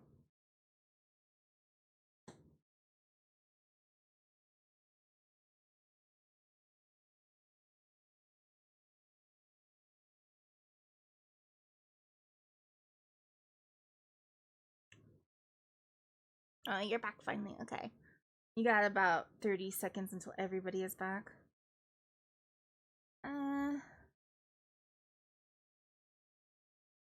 It was a vampire novel in this. I don't agree with it that it was a vampire novel in disguise. I think they just said that they were sometimes called vampires because that's how people contextualize them, but they were still demons.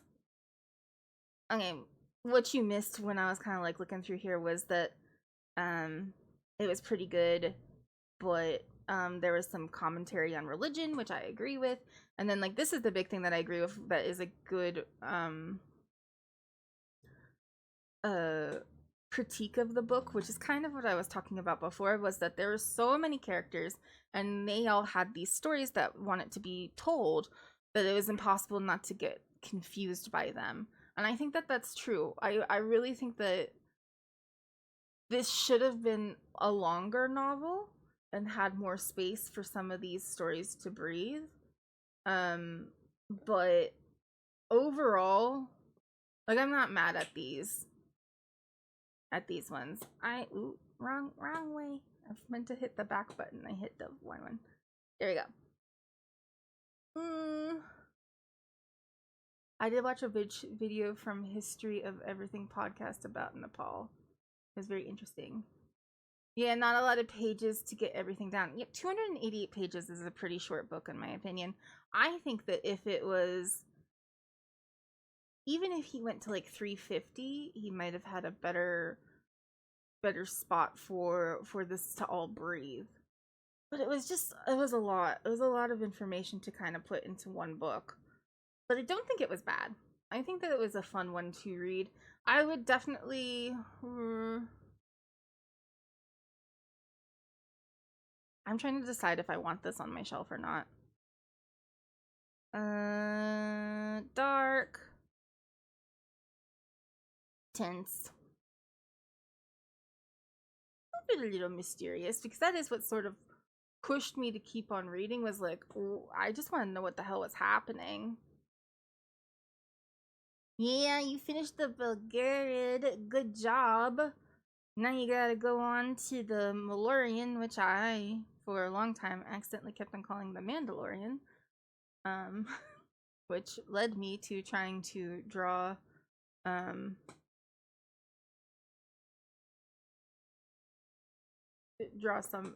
crossover fan art. It didn't work. Got 5 books done in a month. You need to order it. And are you reading like physical books or digital books or audiobooks? I think that the digital books are hard to find with the Malorian.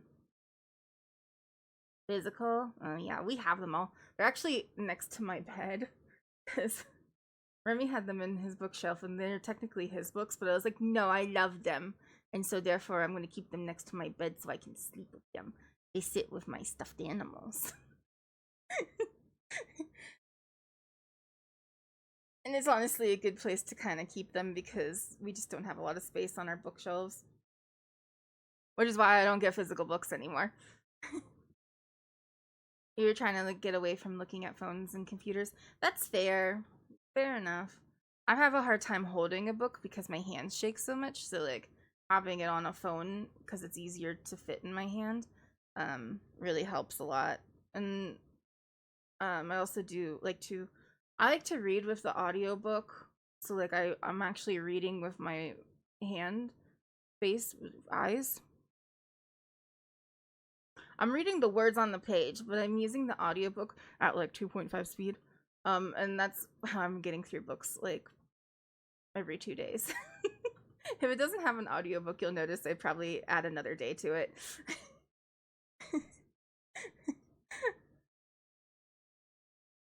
Oh, you were reading it out loud. That's so cute. It was fun to practice talking in voices. I would love to hear your pole voice. Your Aunt Pole voice. We'll have to talk about that someday. At certain points, that's cute. Still. How would you rate the pace of this book? It's me. Again, I need to stop yapping and pay attention to what I'm doing. Plot or character driven, I would say. Hold on, let me try to remember. I'm gonna say plot. I'm gonna say it's pretty plot. Strong character development. Not really. Did you find the characters lovable? Kinda. I cared about her. Would you say the cast is diverse? Yes, there was a lot of different people of different backgrounds, but the main character was black. So minority representation was good. Are the flaws of the main characters a main focus of this book? I would say it's complicated because I don't really think it's necessarily her flaws. It's more like this big cosmic thing was happening to her and she was just a tiny little pawn in it, and so the story was about her taking control of her part in it and, you know, trying to stop the end of the world basically. What would I give this? Do I want to own this? There's like a part of me that like wants to rate it a little bit higher just because it is written by a minority author, and not just that he's a minority author like just because he's black, but he's a black male author in horror, which is unusual. You can give it 100 stars. So it does make me want to give it a little bit of a higher rating because of that, but I know that that's not necessarily fair. Like, I'm like going between just like a 4 and like a 3.5, somewhere in there. So maybe I do like a 3.75. Yeah, we need more voices in all forms of media. I definitely agree with that. And I just, you know, when I'm trying to find, I had a rant about it last time, but you are trying to find more diverse authors, especially in horror, because it's very much a genre that is populated by white cis men, which I know that is true for a lot of genres of different places, but like horror especially, like even in like film, the genre of horror as a whole in any medium is saturated with a lot of white cis men, which, you know, is what it is. But I really think that, so when you can find a woman author, which is rising, there's a lot of women, but they all tend to be white, and then like I find a lot of black women authors in horror, there's a ton of them, but I have had a very difficult time finding a good black male horror writer, and Johnny Compton I think is still new to it. Not new, he's been writing for a long time, but like he's new to the scene of publication, and I think that, you know, he does a good job, and I just want to see him do more. I want to follow this guy. Oh, a dumb white cis man. Yeah. I've seen enough except anime, I've seen enough black men really into anime critique. We don't really need more. Okay, well, maybe. I don't know. I just think it's nice for other black men to have the good representation, and they can see themselves in, you know, characters and authors, and have someone who looks like them to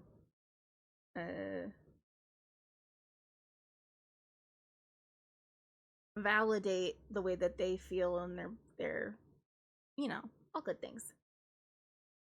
Well, they lead. Wait, what? Ah, where's my cursor? Go to the hospital for blood work now. Oh, they blew out your vein? What? Alright, I'm sorry. I'm sorry, man. That sucks. They probably just can't do it there because they're not skilled. Do you have to go there now, or are you gonna wait for your veins to, you know, heal? No, they weren't able to get the blood because they fucked up. They weren't able to take the blood draw because they blew out the veins instead, because they were bad at their jobs, and now you're gonna have bruised hands for the rest of until they heal. So they're gonna have to go there to try to get the blood from probably the arm. I would go for the arm. Have you drank water today? Because you might be dehydrated, and that's why they're having trouble getting your veins. No, we don't mop them off.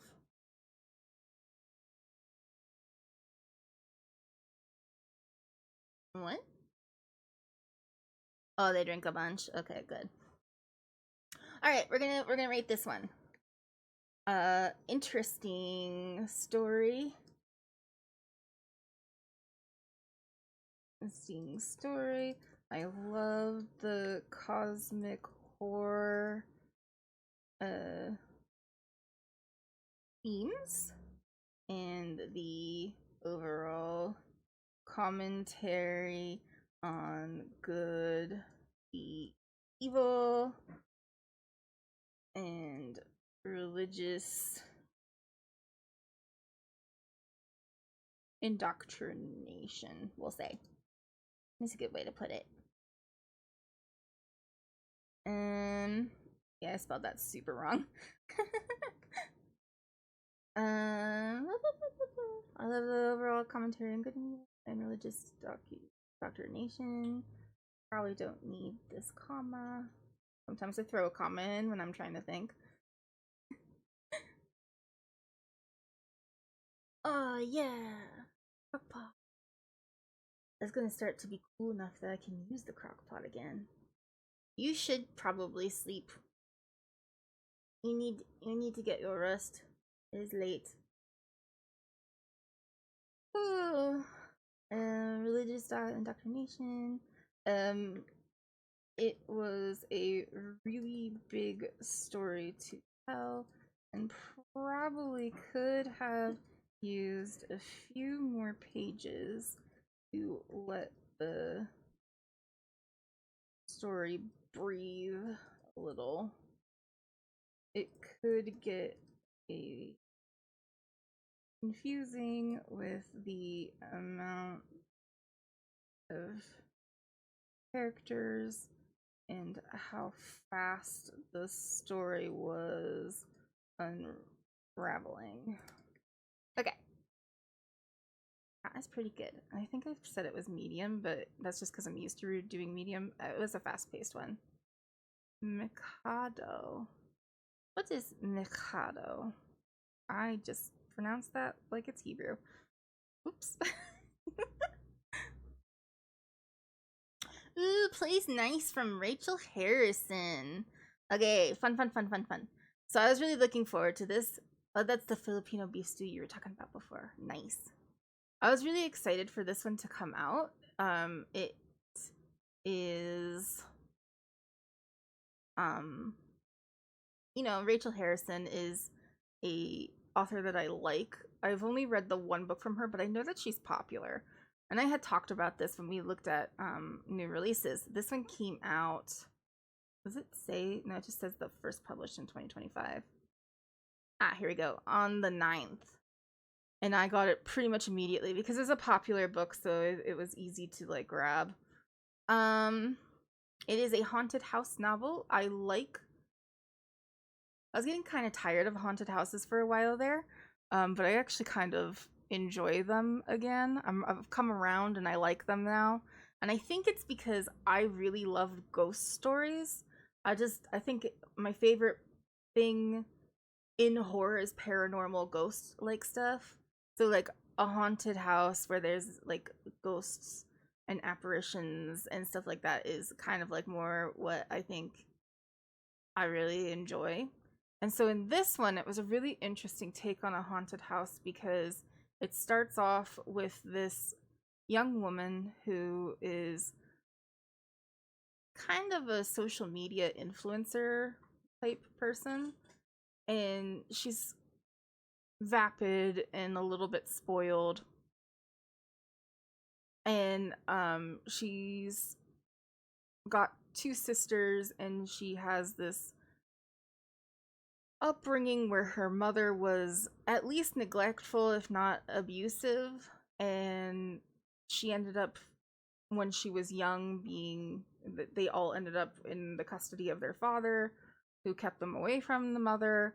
And the mom was apparently mentally ill, and she firmly believed that the house was haunted and had a whole book published about the haunted experiences in that house, and kept it empty for years and years and years. But then like she ends up dying in that house, and the youngest daughter is the only one who is like, well, I care enough that I want to go to the funeral, and the dad and the other sisters are trying to prevent her from doing that, or like mourning her death, and they're not allowed to read the book that was written.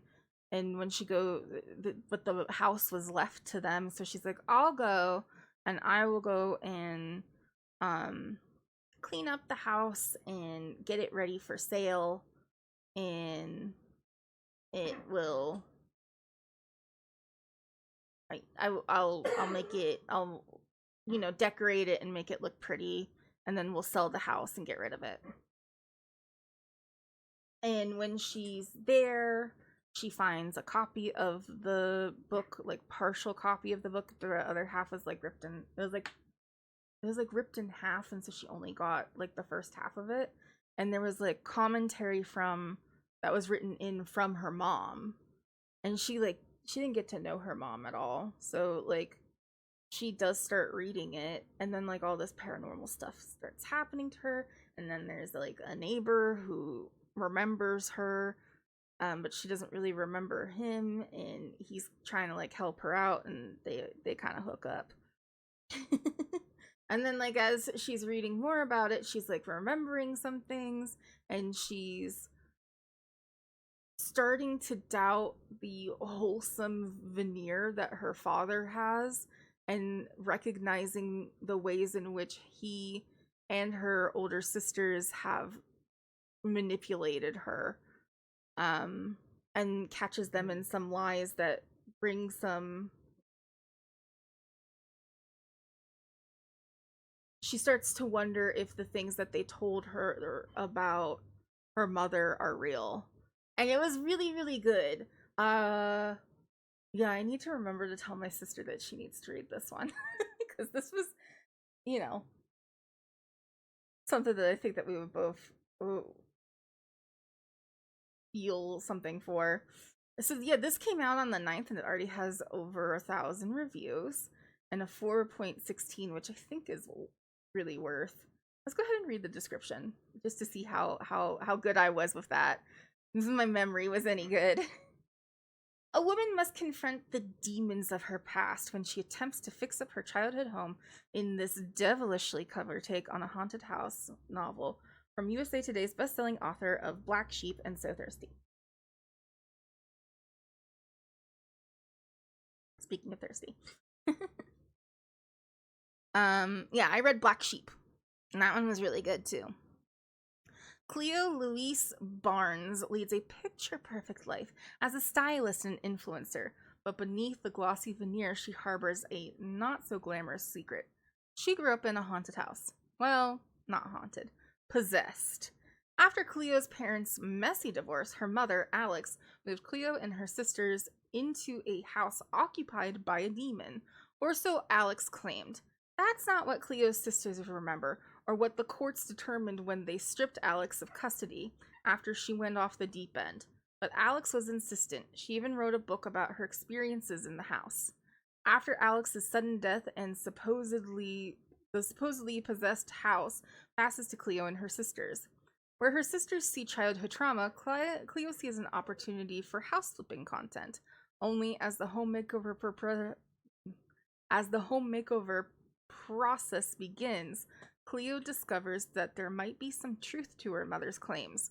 As memories resurface and Cleo finally reads her mother's book, the presence in the house becomes more real and more sinister, revealing ugly truths that threaten to shake Cleo's beautiful life to its very foundation. Yeah, that's a pretty good description. For readers drawn to psychological horror about inherited trauma and the terror of returning to a possibly haunted childhood home. Ideal if you crave slow dread tension, emotional family undercurrents, and the horror that weaponizes memory against glossy self-images rather than relying on gore or jump scares. Yeah, so I think that, that's one way that I could think of it, because I could think about what I like in horror. And it's not that I don't like gore. I think it's sometimes kind of fun, but I think that I hold more affection towards the more psychological, yeah,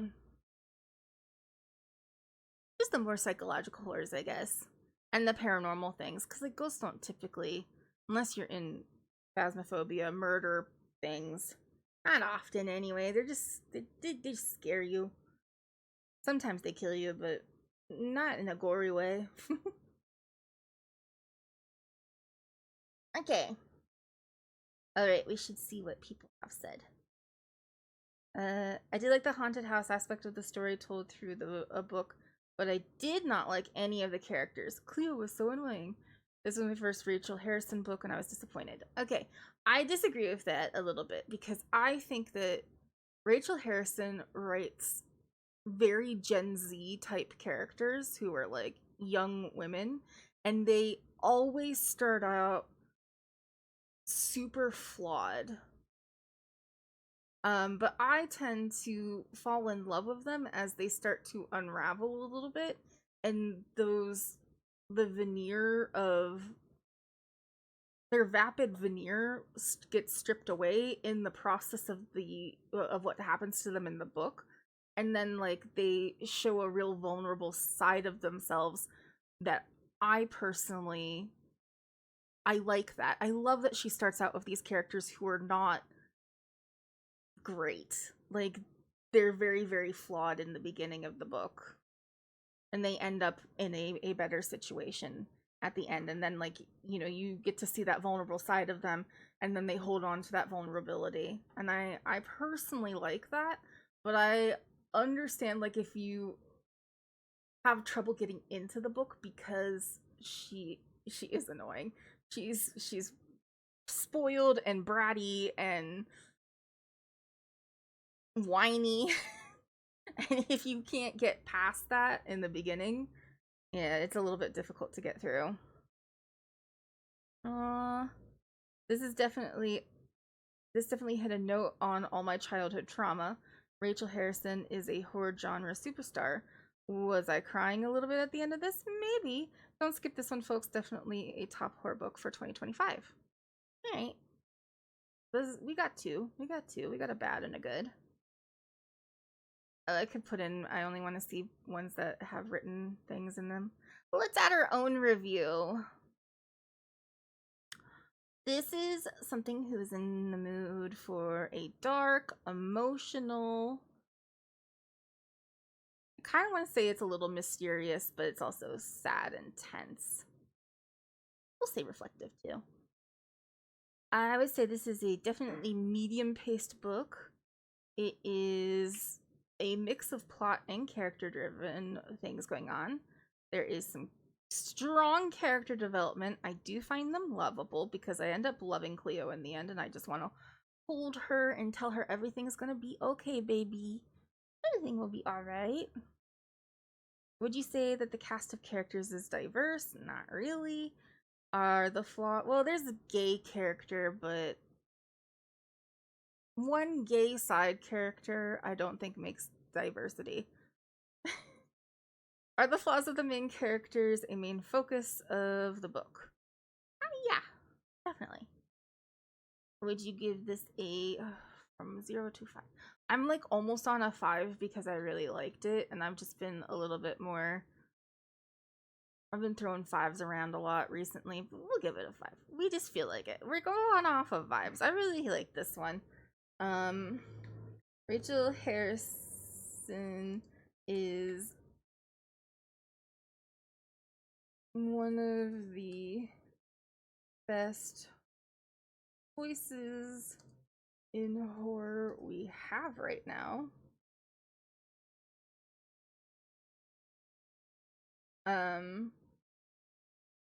She writes wonderfully flawed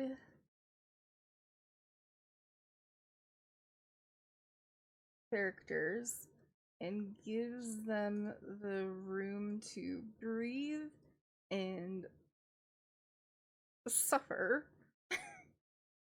to ultimately show their vulnerable sides, in which it's difficult not to fall in love with them. I think that this story especially resonated with me on a deep level, and I found it hard not to become emotionally invested with the outcomes.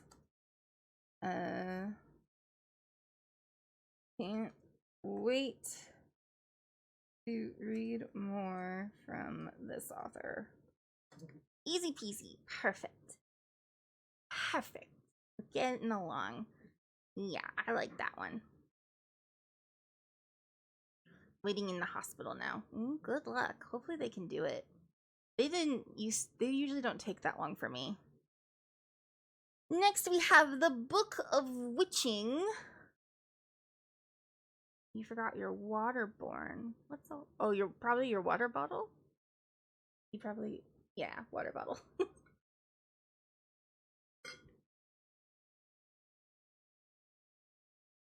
Unfortunate. So the Book of Witching was British, I want to say.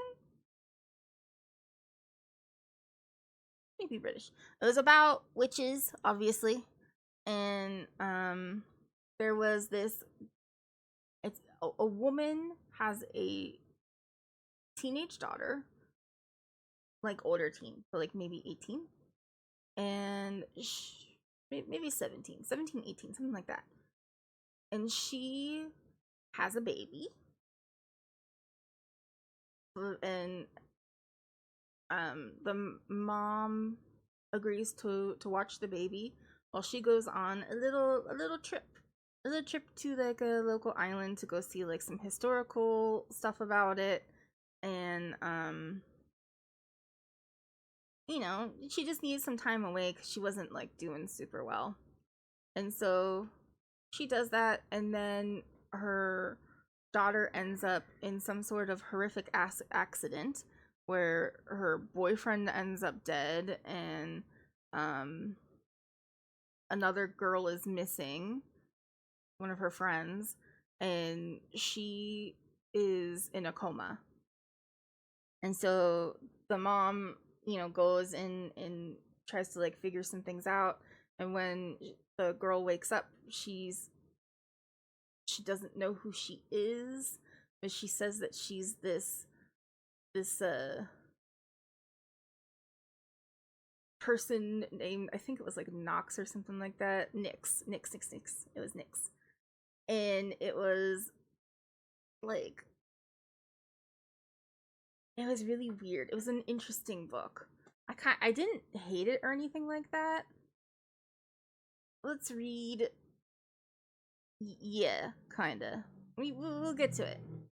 It was like half that was happening, and then you were also getting a story that happened in the past that was kind of crazy, and they were like interconnected. It was kind of cool. It was cool. But let's read this.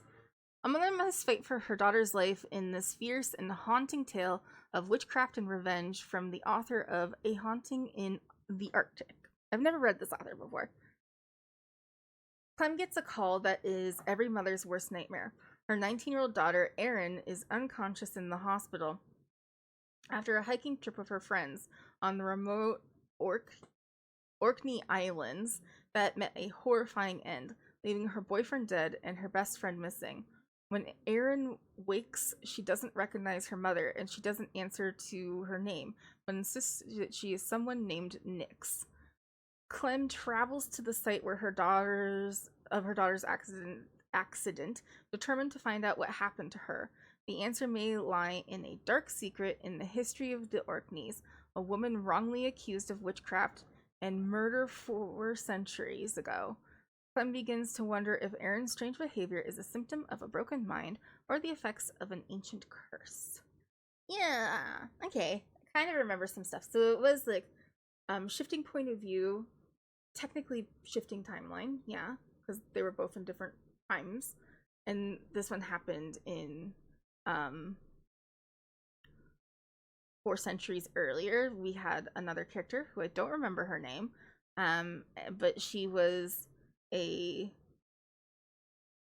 woman who was part of a witchcraft coven, sort of, kind of culty vibes, of the island, who had renounced it basically and had moved on to try to have a Christian household. So this is like back when Christianity was on the rise and it was trying to take over the pagan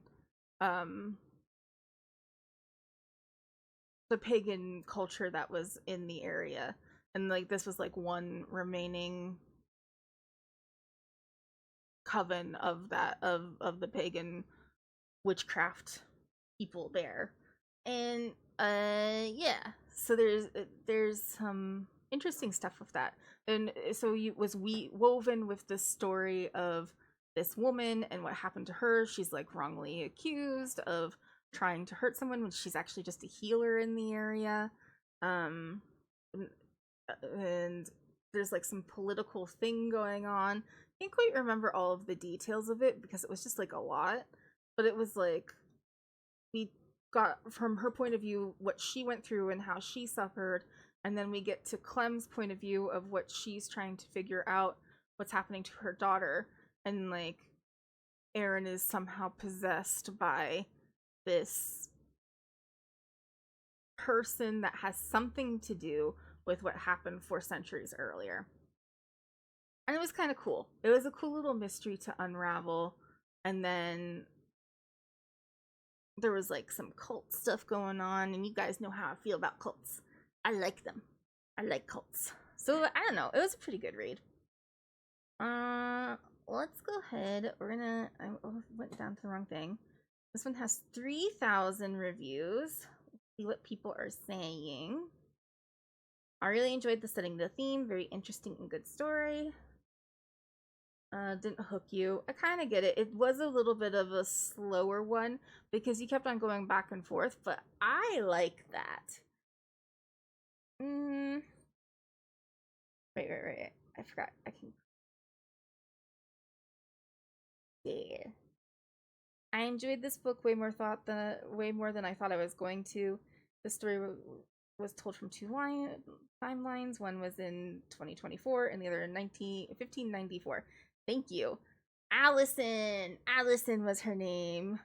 And there was a witch trial going on with it. And then the boyfriend is set on fire. And so then, the witches were burned. So there was like things going on with that. It's pretty cool.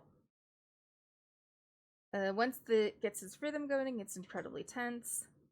Good cliffhangers on the chapter ends. Very true.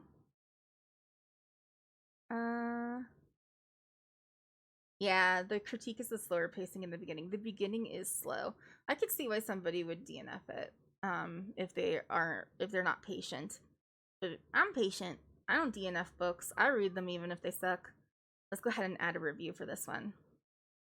It was dark. It was emotional. It was a little bit mysterious, and it was tense and sad. Yay! You got all the things in your stew. They're saying it's slow. I would say it's medium because it's slow in the beginning, but then it speeds up quite into a nice, good medium rhythm. Is it plot or character driven? A little bit of a both. A strong character development, kind of. Do you think the character's lovable? Actually, no, I didn't. They're fine. I didn't want to be friends with them. Would you say the cast of characters is diverse? No. Are the flaws of the main character a main focus of the book? Yes. What would I give this out of a 0 to 5? How many stars? I'm gonna go into the 3s here because I don't think I want to own it. I did have a really good time reading it though, so we'll do like a 3.5. This is a fun. Fun isn't. I mean, I did have fun reading it. I always feel bad when I say that something was fun when it was kind of like horrific. This was an emotional one. I liked the characters, and I loved the shifting timeline and storylines of the characters. I thought it was woven together pretty well, and that it kept me engaged throughout. I just wanted to understand the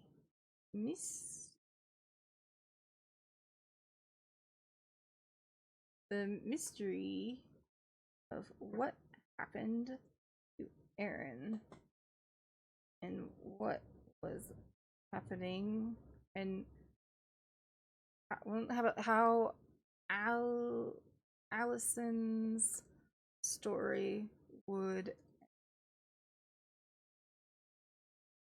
good read overall, but not something I think I would return to. I would, however, nope, gonna do it again. We're gonna do it right this time. Look at that, I did know how to spell recommend in the end. However, I would, however, recommend to friends. Okay, maybe we'll bump this up to a 3.75. Because I think it was good. I think if you're into like witches and stuff like that, you probably like this one. Alright, we did another one. See, now we only have 4 more. And then I got a half hour to do them.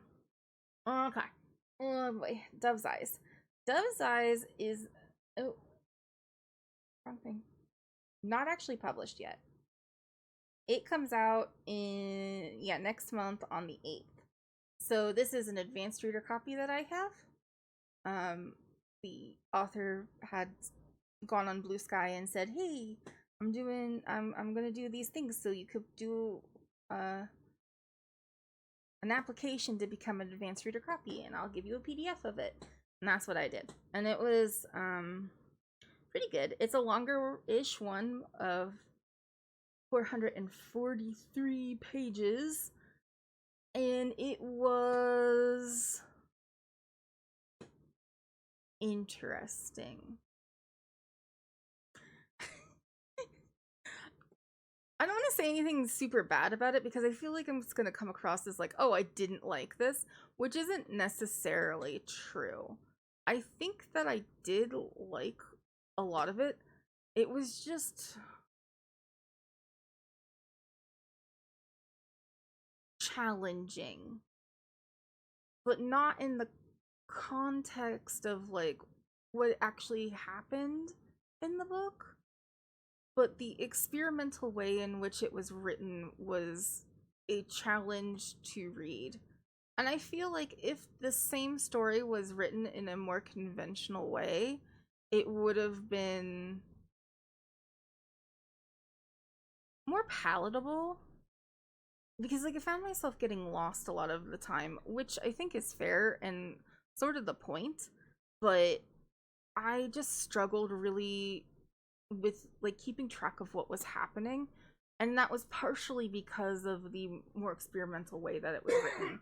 For example, there's no quotation marks, so you have to learn how to read the dialogue in the book, where like one character has a specific way that they are written, like they don't use any capital letters, and that's like the main character of the book, and everybody else is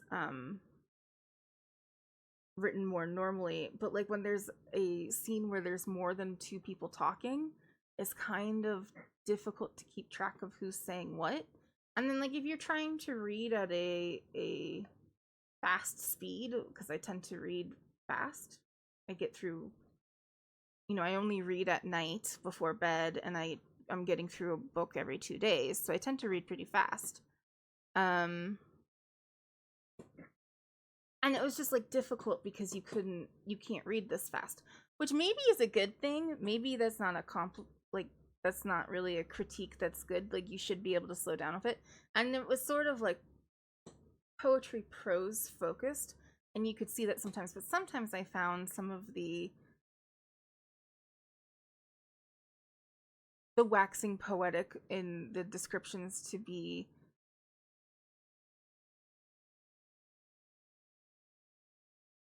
like, it was sometimes like, oh, this sounds pretty, but don't actually know what's happening.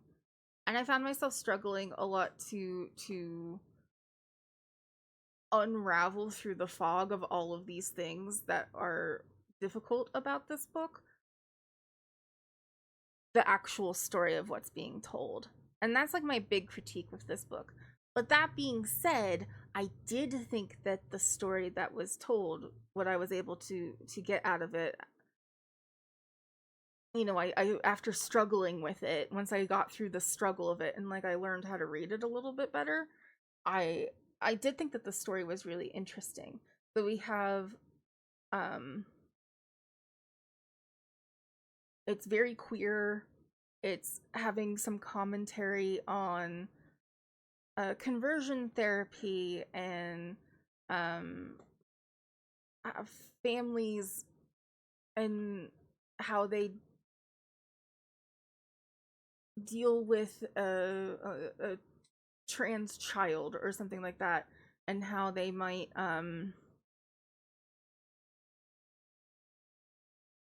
how it feels when you are rejected and forced to convert and forced to what's the word I'm looking for? I don't remember the word. You are when you comply. Not quite it, but close. Why don't I have a more active chat right now who can tell me what words I'm talking about? This is your job, chat. You're supposed to help me. Help me. Conform. this is why you're here. This is why you're here, to be my thesaurus. You're supposed to be able to read my mind. Yeah, when you're forced to conform into whatever. No. You need sleep. I'm not complaining about you, honey. You are fine. Thank you for being here. Yeah, but when you're forced to conform into what society expects, and this is like a weirdly ultra religious community of ex-cons or something like that. I don't know. It was a little bit difficult to read. This is a... We'll go ahead and read the description. Betham, Wyoming, a deserted ghost town built upon abandoned coal mines. Once wind-torn wood rot, now a private penitentiary set in a reformative community pledged to clinical testing.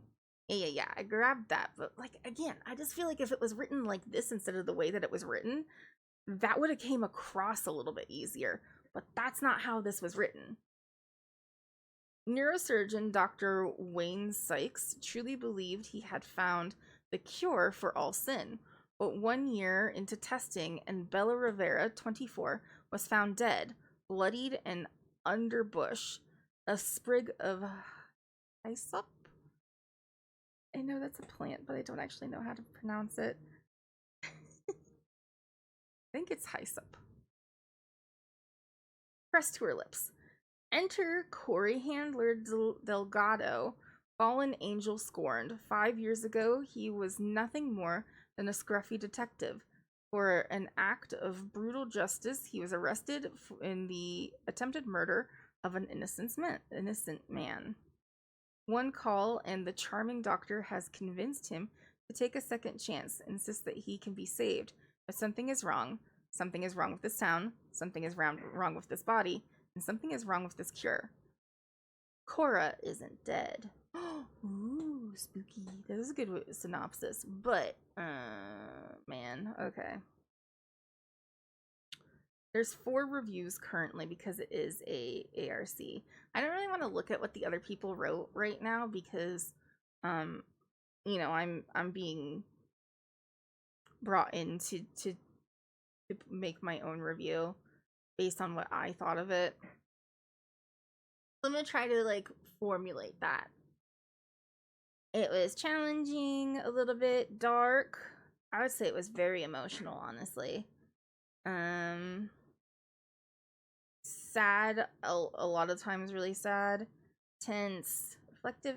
I almost want to say it's mysterious, but I can't really tell if it was mysterious or I just didn't know what the fuck was happening sometimes. So maybe I won't do that. Is this slow, medium, or fast?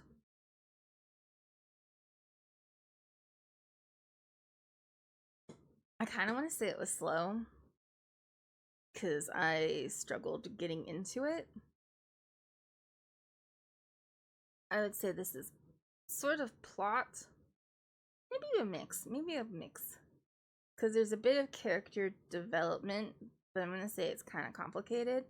Did I find the characters lovable? Honestly, yes, towards the end I did. And then, are they diverse? Yes. Are the flaws of the character the main focus of the book? A main focus? Yeah, I would say so. Especially because we have the doctor and his flaws are... He says this line in there that I thought was really kind of funny. That was like, I mean, what man doesn't want to be a woman? And I'm like, buddy? Friend, I just need you to realize that that is not a thought that most people have. And maybe if you're having it, it says a little bit about you. It could be. It's a sign. It's a sign. It doesn't mean that you're trans, but you know, maybe, buddy. But of course, that's sin, and we can't go around doing that. We can't do that. But he's like super gay too, but also married to a woman. It was confusing. It was confusing. Yeah, maybe you're just gender fluid. Maybe you're gender fluid. I feel like I'm kind of gender fluid. more on the feminine side of gender fluidity, but I go between non-binary and very feminine. So I feel like that fluidity. Occasionally feel some masculine sides of myself. You know, it's all good.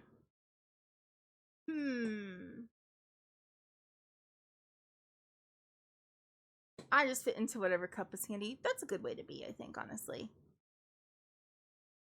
It's a little bit hard. Gender is hard. Sometimes I'm just like, can I just not be anything? Is that possible? But then everybody's like, no, you gotta be something. And I'm like, okay, but like, I want to be a cupcake. I just want my gender marker to be the cupcake emoji. Like that sounds ideal. Actually, we should work on that. What's your gender? Cupcake. Yeah, but what are you? I'm a cupcake. Yeah, but like, what's in your pants? Cupcake.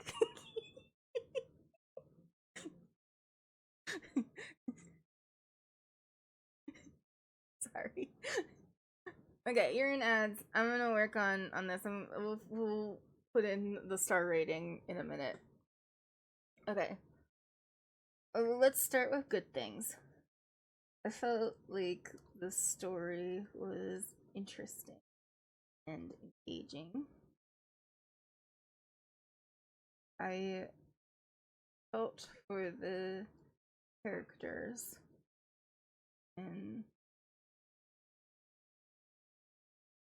easily developed emotional attachment to them, especially towards the middle of the book.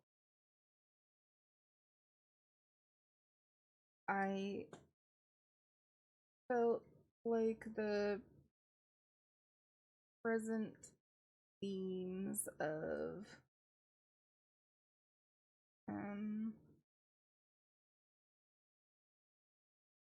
acceptance, trans identity, and the overwhelming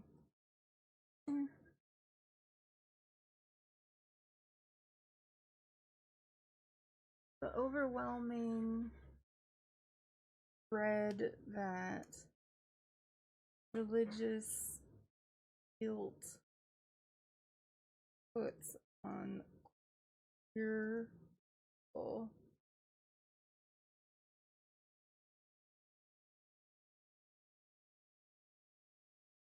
Were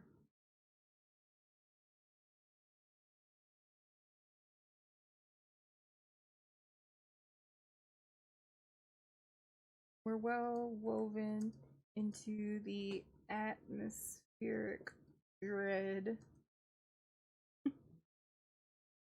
in the atmospheric elements of this book.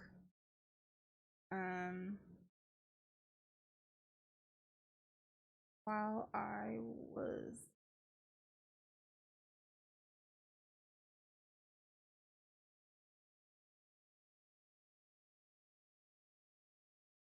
motivated to keep reading, understand complex issues at play, and have a end with Corey and Doctor. However, while I knew cousins have. Oh no. Oh no, it's gonna be hard. Hard to sleep with a roof thing going. Welcome back from ads, by the way. While I knew this would be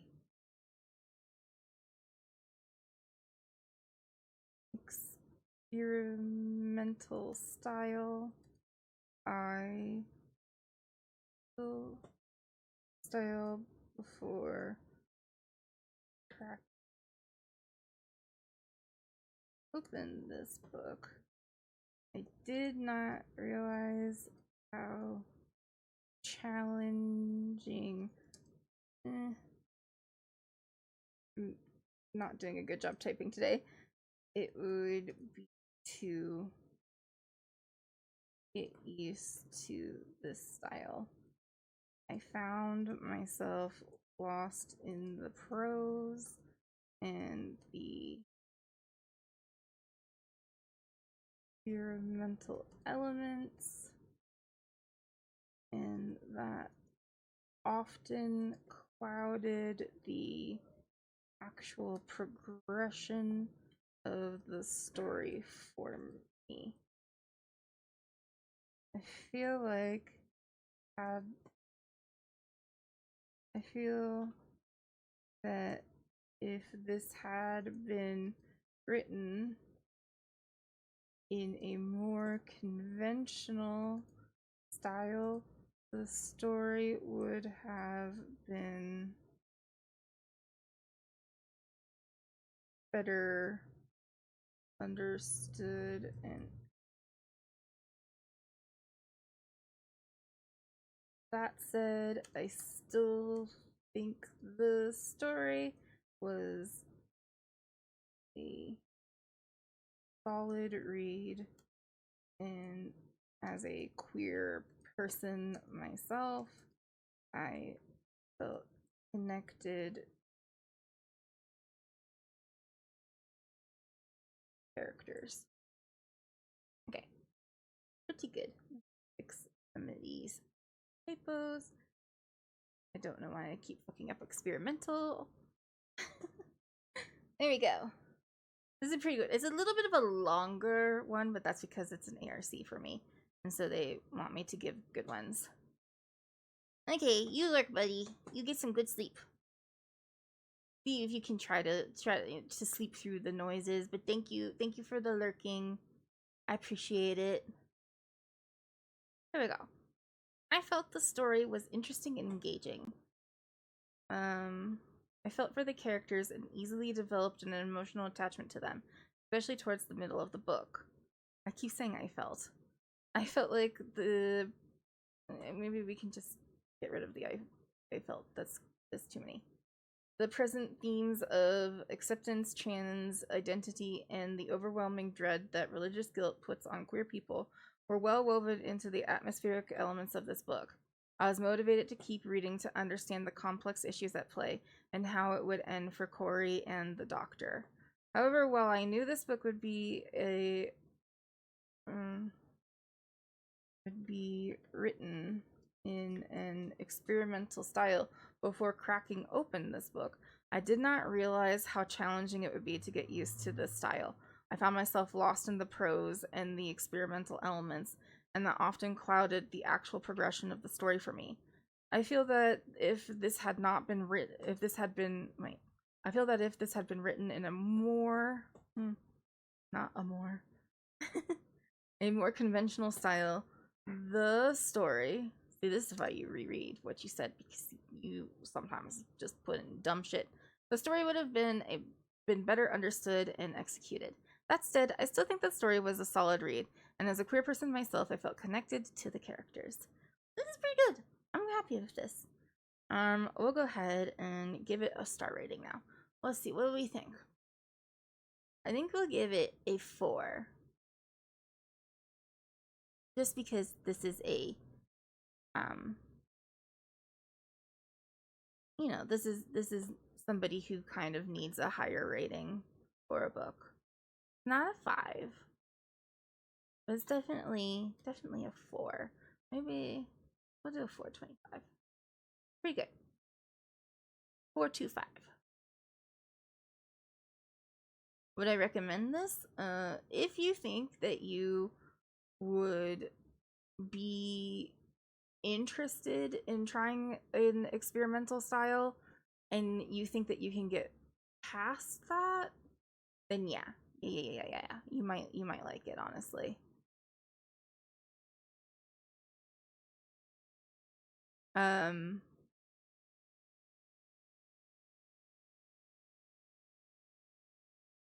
But yeah. I liked it. I liked it. I liked it enough. I know, like, sometimes I'm coming across with some of these ones that I'm like, I didn't love it. That I'm like trying to convince myself that I liked it. I'm trying to think, like, would I have DNF'd this? Again, I don't really DNF books, but I could see people DNFing it because they're turned off by that experimental style. Because it is it. If I wasn't chosen to be an advanced reader, I probably would have.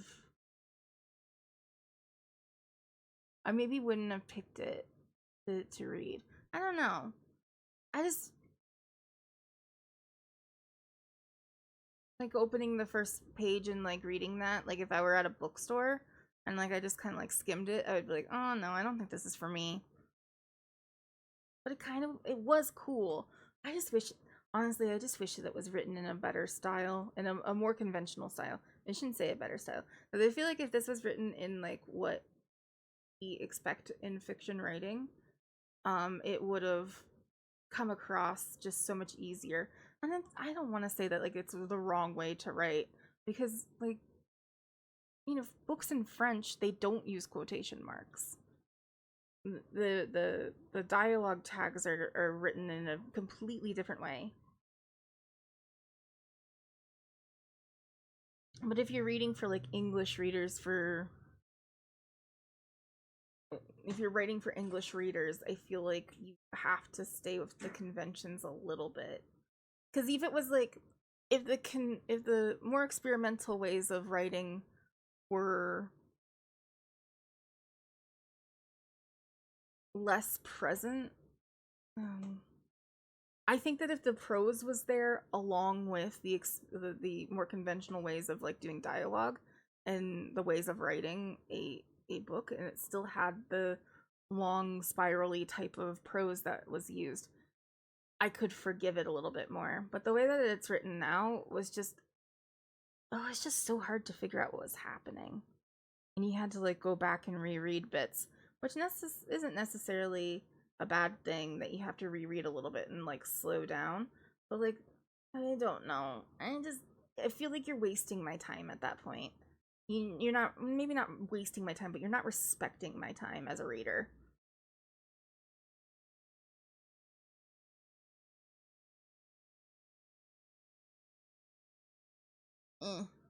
I feel bad. I feel bad. I feel like I didn't respect my time as a reader, but I did love a lot of what was going on around it. I thought that the religious commentary was really prevalent in it, and this had this like concept of like, because Corey, the main character, is a trans man, and is feeling complicated feelings of their transness within this community that is not very accepting of that kind of thing, of queerness as a whole, but especially there's a lot of commentary on how they view transitioning, and it kind of reminds me of how like when you transition, you might tell your parents and they're like, oh, my child is dead now and I have to mourn the loss of my daughter or my son or something like that. And it's like, no, I'm still the same person. I just, you know, have chosen a name that is more comfortable for me and different pronouns. You can I'm not dead. And so like Corey was Cora, and Cora still is within Corey. And the concept of this cure was that like it was going to bring Cora back out to the front, and a weird commentary on like wombs and birth, and I don't know, it was a little weird. It was a little weird. But like I liked a lot of that. I thought it was really interesting. But oh my god. it was sort of a struggle to get through. Okay, well, that's enough of that one. That's enough of that one. Let's keep on going. We got some time here. Well, obviously, our buddy is not back, so we don't have anywhere to go into. Let's go ahead and do Sisters of the Lost Nation now. This one's Nick Medina. Nick Medina does a lot of stuff on American Indigenous people. This one is a reservation story. There's a native girl. She's a teenager, and a lot of young girls around her age and sometimes younger are going missing from the reservation, and everybody just keeps on saying, oh, they ran away. They decided to go somewhere else. But they all worked for the casino that is in the reservation, that is help funding the reservation. And this girl, who I can't remember her name right now, it'll probably say when we get to the description.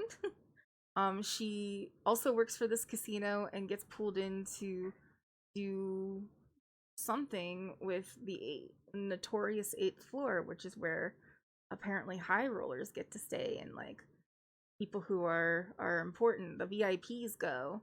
But she starts to unravel that something weird is happening there, and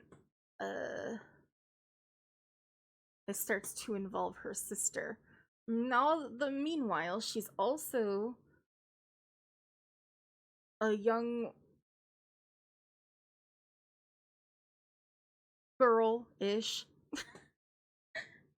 She's a young girl-ish that is struggling with her gender identity and her identity as a native girl, her cultural identity, and is interested in these old stories and has this firm belief that, based on a tribal story, that there is a decapitated head of a ghost rolling around and stalking her? Question mark? And has had this fear for many years. And yeah, that's an interesting part of this one that just like is sort of in there. So like for the most part, I feel like this is like a mystery thriller, but then there's like this horror aspect that is like, oh, it might not actually be real, it might just be a manifestation of her anxiety, but it also could be real, who knows. And it's based upon a native story from her tribe. Now, I am white as the driven snow. However, I am actually part Cherokee, which I feel silly saying because of Elizabeth Warren. But I actually like did stuff like tribal stuff, like danced in powwows, had Indian regalia made for me, and did tribal things as a kid. It was kind of a big part of my life, of my formative years, and a part of my family identity that kind of shaped who I am and how I view the world. So I definitely feel like I feel weird talking about it because I am so white, but I have a lot of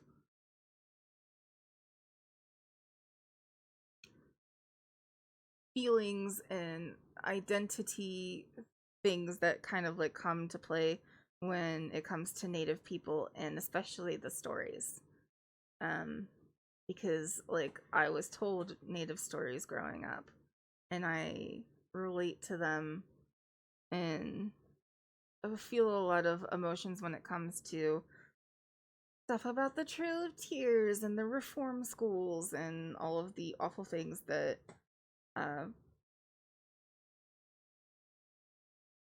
the government has done to indigenous people.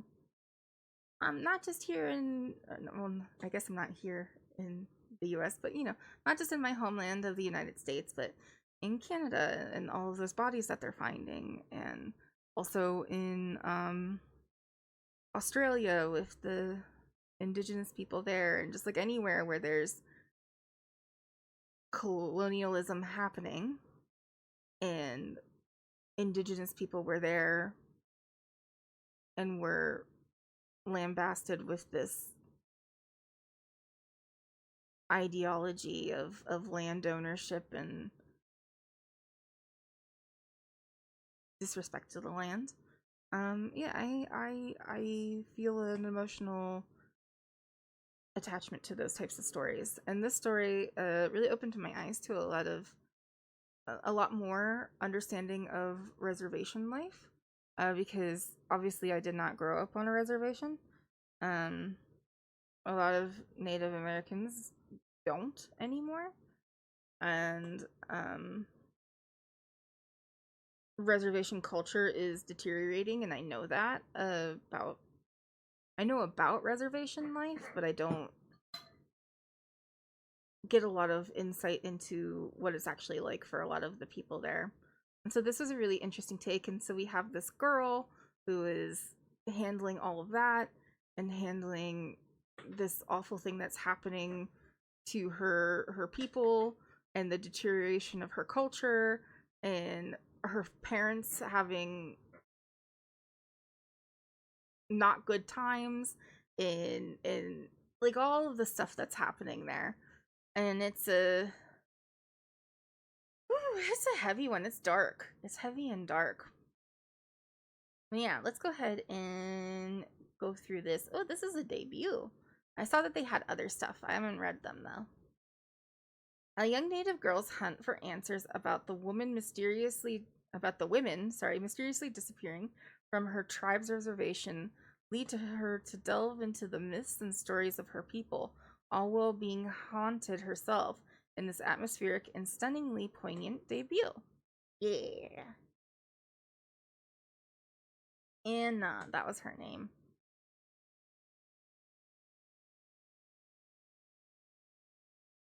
Sorry, it was time for water. It's time to drink.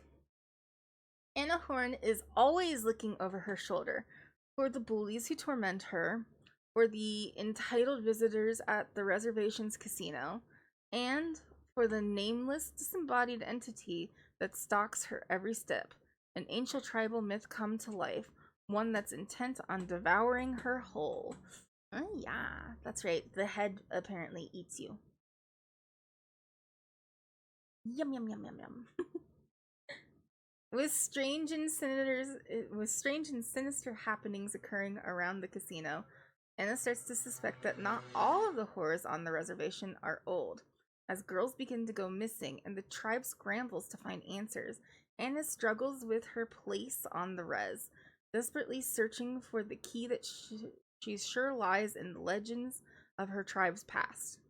When Anna's own sister also disappears, she'll do anything to bring Grace home. But the demons plaguing the reservations, both ancient and new, are strong, and sometimes it's the stories that never get told that are the most important. Part gripping thriller and part mythological horror, author Nick Medina spins an incisive and timely novel in a novel of life as an outcast, the cost of forgetting tradition, and the courage it takes to become who you were always meant to be. Yeah, it was pretty good. So this one definitely reads like a young adult novel, I would say. But because of some of the themes involved with it, I don't know if you could make this a young adult novel, because it is a little, it deals a little bit with human trafficking, and it has, I don't know, death, and I guess like death and gore and violence and stuff is not present in young adult novels. But I don't know. Maybe it could be still categorized as a young adult novel. And I think it's just because she's going to school and stuff like that. I feel weird calling her she because she's definitely going through some gender things, and there's conversations in this about the two-spirit thing that is in some Native American tribes. This tribe is a fictional tribe that is a combination of a couple of different tribes that the author has borrowed from. And I don't think that the Rolling Head story is a story that exists in the tribe, but may have been inspired by some various stories. Like, that's not a story that I've heard of, but like when he was talking about in the author notes what tribes he was inspired by to create this tribe, he did not mention mine. So that might be why that I don't recognize any of the stories. To be fair though, like, I haven't heard a lot of Native stories in a while, but sometimes I'll hear one and be like, oh yeah, I kind of remember that one. I remember two that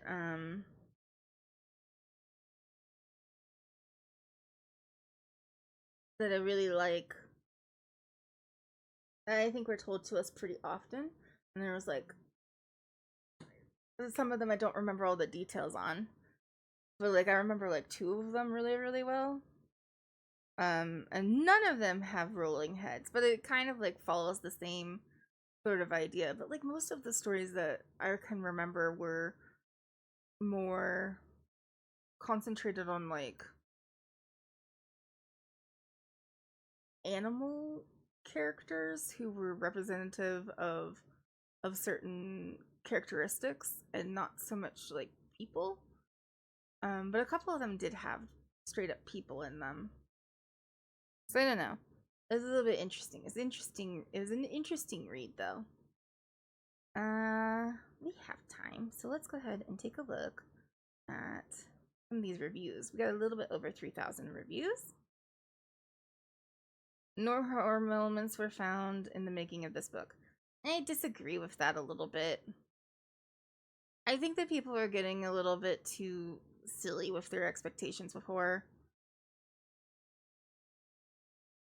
Broke my wistful heart. That's kind of sweet.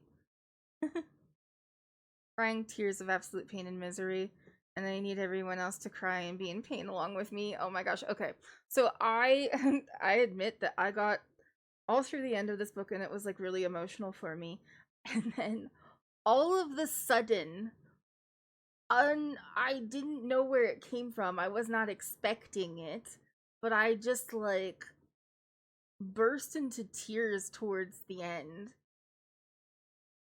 Like, everything was fine. I was fine. And then I'm reading it, I'm like, I'm fine. I'm doing great. This is still emotional. It's kind of sad, and I'm like I'm feeling emotional things, but I did not think I was like on the verge of crying at all. And then all of a sudden, out of nowhere, it hits me like a train, and I'm in my bed with like racking sobs trying to hold myself together, and I don't know where it came from. I didn't feel like I was even trying to like hold back tears or anything like that. But all of a sudden it just like smacked me, and I was like, well, fuck, okay, I guess we're gonna sob in bed right now. Holy shit. I don't know why. So emotional, yes. It was definitely tense. We'll go with mysterious too, because you don't really know what's going on. And then I would give this a medium paced one. Or would plot or character mix. The character development, yes. I found these characters very lovable. I definitely loved Anna. We'll go ahead and say they're diverse, even though they're all mostly Native American. Some of them are white, though, you know. Are the flaws of the main characters, main focus? Kind of. I'll say it's complicated. And then what am I going to give this one? Do I want to throw it a 5? I did really love it. It did bring me to tears. I love when a book makes me cry. Definitely like a 4 or above because I want it. Like I would want this on my shelf. I think we'll do another 4.75 because it was close, but it was not. It was not quite there. Not in the five-star club. Almost though. Almost. A beautifully written book. I love the characters and the way she's a little neurodivergent.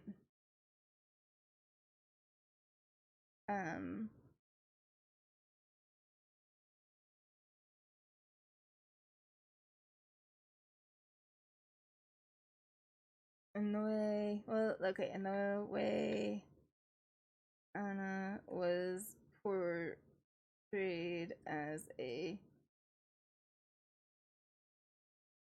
neurodivergent two-spirit person. It was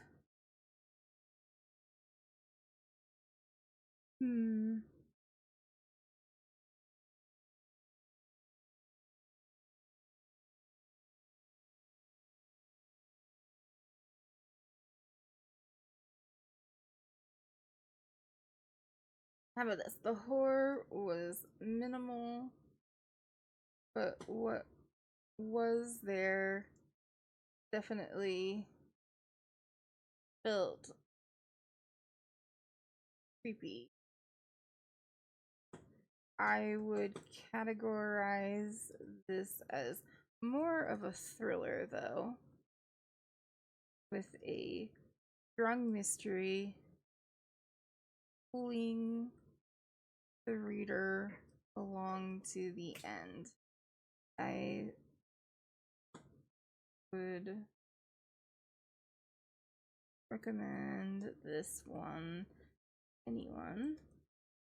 It was emotional and had me sobbing by the end. Yeah. And I have trouble accessing those types of those types of emotions are hard for me. Let's keep on going. Next one is Fiend by Alma Katsu. This one was weird. So, what's the name of that HBO show?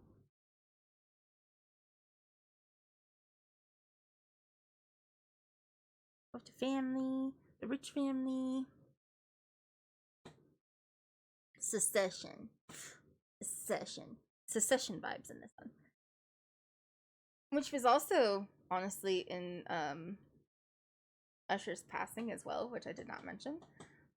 When I keep getting these secession vibes out of some of these books, I think it was written to have that, honestly. It was confusing a lot of the times of what was going on. But it was very well put together. Short. I'm trying to decide if I really liked this one or not, because I don't think I did. I think that it was like it was fine for what it was, but I didn't love it. This one's also new, and it was published on the 16th, so very new, very new. And I was excited to read it. It was another like paranormal, sort of like a haunting sort of situation that it seemed like, and it was like, oh, is this house haunted? But no, it was like this family is haunted by a demon. It was kind of cool. Let's go ahead and read the description. Historical horror maven Alma Katsu brings her talents to the modern world for the first time. Oh, so she usually does historical. I've never read anything from her, but I have been told that you know, she's one of the big names in horror right now. In this terrifying tale about an all-powerful family with an ancient evil under its thumb. Imagine if the Slacker family had a demon at their beck and call. Is that the name of the secession? I don't really remember. I've only seen like seasons of that. The Barisha family runs one of the largest import-export companies in the world, and they've always been lucky. Their rivals suffer strokes of Their rivals struck. We're getting to the end, and I am struggling. Their rivals suffer strokes. Inconvenient buildings catch on fire. Earthquakes swallow up manufacturing plants, destroying harmful evidence. Things always seem to work out for the Barishas. They're blessed. At least that's what Zeph, the patriarch, has always told his 3 children, and each of them knows their place in the family. Darden, as the only male heir, must prepare to take over as keeper of the Barisha secrets. Maris's most powerful contribution, much to her dismay, will be to marry strategically, and Nora's job as the youngest to just stay out of the way. But when things stop going as planned and the family blessing starts looking more like a curse, the Barishas begin to splinter, each hatching their own secret schemes. They didn't get to be one of the richest families in the world without spilling a little blood, but this time it might be their own.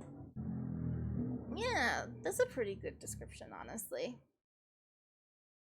For readers who like slow burn, character driven horror that probes the moral rot beneath dynastic power and leaves you feeling the character's dread long after the final page. Sorta.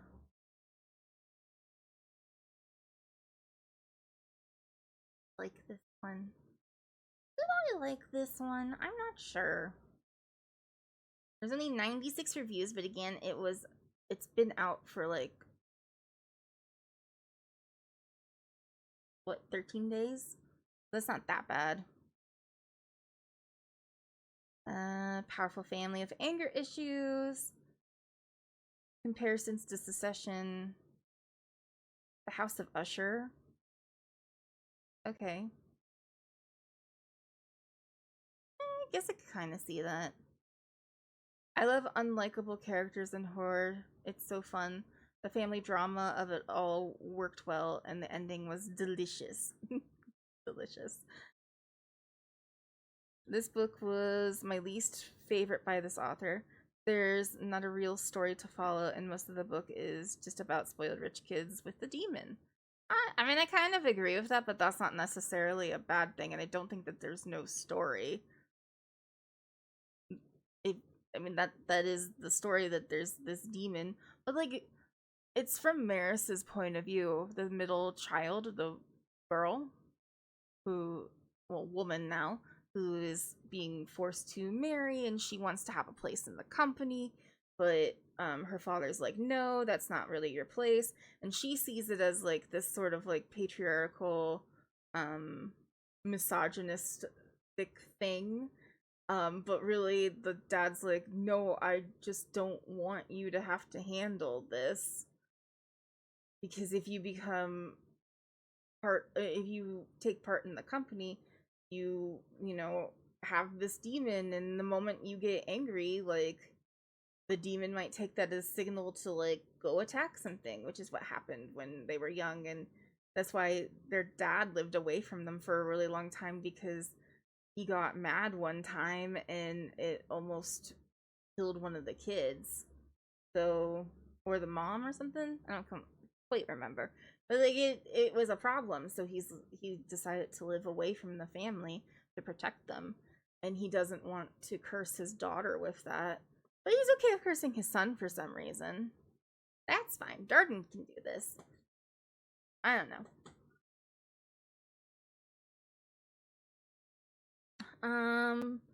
Premise of the story was good. I'm trying to see if I can find.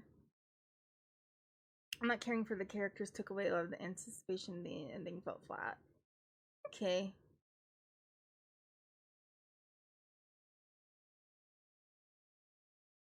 did not have the right expectations going into it. That's fair. If you really like knew a lot about this author, I didn't know much other than she's written a lot. I didn't really know what any of it was, and I've never read anything from her. I did take something out, but like I was like, I'm not gonna get to this in time, so I returned it and was like, I'll try again later. But yeah.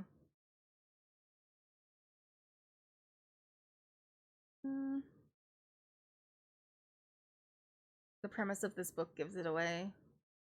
It'd be fun to know what was behind the violence for a while. I totally believe that this is what rich, evil people are like, though. Yeah. What do I think of this book? Let's try to unravel that while I go through here. Obviously dark. I didn't find this one emotional. I'm not sure if I would call it mysterious. Intense. Dark intense. That's all I got for this one. How would you rate the pace of this book? Kind of slow, actually. Is it plot or character driven? I would say plot. Is there strong character development? Not really. Did you find the characters lovable? No, but they're not meant to be. To be fair, they're not really meant to be. Would you say the cast of characters is diverse? No, I would not. I think they're... I thought if I said the name out loud again, I would like think of where they're from. It says it in the book, but I can't remember. But there's some from some like Eastern European, sort of what it sounds like. I don't know. They talk about the motherland a little bit, so. Are the flaws of the main characters a main focus of this book? Yes. Yes, I would say that is true. What would you give this the star rating? Let's think of the star rating. So I don't really want this book. We automatically have to go to a 3. But that doesn't mean it has to stay at a 3. It could be like a 3 point something. Because is there like redeeming things about this that I think makes it so that it should be closer to a 4?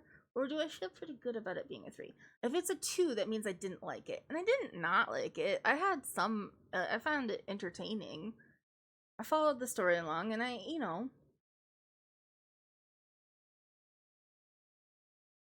the ultimate ending is that the rich people got their shit kicked in the end, and that's satisfying to experience. You want rich people to kind of like suffer, and there was some suffering of rich people, and that's fun. Yeah, okay. We'll keep it at a 3. I think with a 3 is solid for this one. What do I want to say? What should I say? Give me this. Okay, so I found this book entertaining. Yes, it's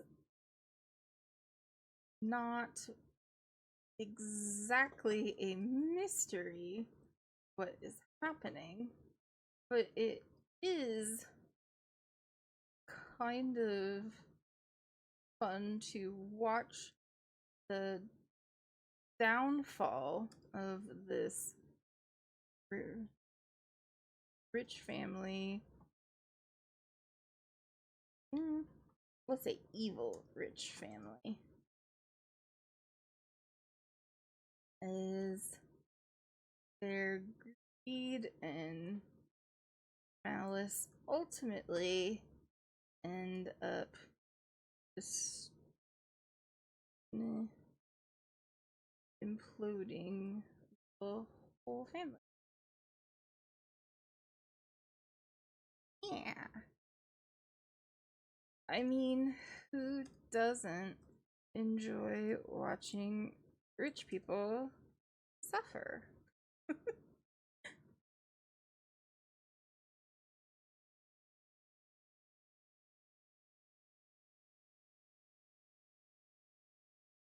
that said, not my favorite read.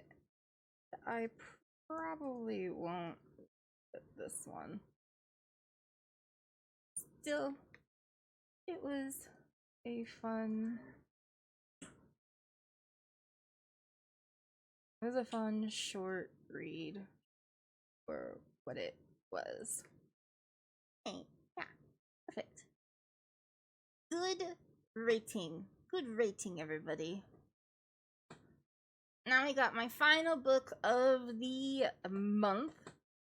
This one was a recommendation from my sister, so shout out Bubble Cryptid, who is not with us today, but that is okay. Or by myself, it seems. Everybody got busy. It's a Monday. That is okay. This is Compound Fracture by Andrew Joseph White, and I had just finished this last night, so it's real fresh in my brain. I honestly really like this one. It's sort of young adult because the main character is a teenager, and he is young and there's things going on with other teenagers. However, it was a really complicated story about family and talking a lot about like generational trauma and how a long like blood feud between families in this small West Virginia mountain town has survived and twisted into this awful thing that it is now, that is involved with this boy who is just caught in the middle of it and all of the violence. And we start off with him going to his friend and being like, hey, I have photos that show that the sheriff was indeed there when your mom was fucking burned to death in a fire that he apparently started, and I don't really understand what was going on with that because it was a lot. And so many other things that were happening with it, and like he does this at a party and it's stupid, and the sheriff's son is there, and they end up like chasing him through the woods that this party is at, and they beat him up really really really really bad, like skull issues and the orbital eyeball thing broken, and now his eye is all fucked up, which is why you can kind of see this here, but it gets worse. and he is also trans, FTM trans young boy, and right before going to this party wrote an email to his parents to be like, hey, BT dubs, I'm a boy, you're gonna have to deal with that. And then ends up getting beat almost to death and ends up in the hospital in a mild coma for like a day or two, and he's you know what I mean? It was a lot, and the story is about that situation, and then him being haunted by a ghost of his family, from his family, and the story of what happened there with the coal miners and the railroad workers, and the attempts to unionize, and the class war that happened because of that unionization, which is where this blood feud between the two families originates, and what happened to one of his ancestors who was also a trans man, but that was, you know, kind of secret, and he has all this family history talking about it, and so and also he's autistic. There's a lot going on in this story. I know we have ads coming up, but hopefully, if anybody is there, you don't mind if I go through this description real quick. New best-selling and new from the best-selling and award-winning author Andrew Joseph White, a queer Appalachian thriller. Yeah, it's in West Virginia, that pulls no punches, following a trans autistic teen who's drawn into the generational struggle between the rural poor and those who exploit them. Yeah, he's a socialist too. On the night Miles Abernathy, 16-year-old socialist and proud West Virginian, comes out as trans to his parents, he sneaks off to a party carrying evidence that may finally turn the tide of the blood feud plaguing Twist Creek. Photos that prove the county's sheriff, Davies, was responsible for this so-called accident that injured his dad, killed others, and crushed their grassroots effort to unseat him. Right, that was more of what was going on there. The feud began 100 years ago when Miles' great-great-grandfather, Saint Abernathy, incited a miners' rebellion that ended with a public execution at the hands of law enforcement. Now Miles becomes the feud's latest victim as the sheriff's son and his friends sniff out the evidence, follow him through the woods, and beat him nearly to death. In the hospital, the ghost of a suit-covered man hovers over Miles' bedside while Sheriff Davies threatens Miles into silence. But when Miles accidentally kills one of the boys who hurt him, he learns of other folks in Twist Creek who want out from under the sheriff's heel. To free their families from the cycle of cruelty, they're willing to put everything on the line. Is Miles? A visceral, unabashedly political page-turner that won't let you go until you've reached the end. Compound Fracture is not for the faint of heart, but it is for every reader who is ready to fight for a better world. Hand this story to teens pushing for radical change. Yeah, so it is a young adult novel, but holy shit, is it intense. The violence in it is kind of crazy. Yeah, I'm still here. I'm still here for a little bit. I'm about to finish up, though. When we're talking about this next book, I don't know if you're in ads, because it tells me this is an ad break. But if you are, I'm sorry.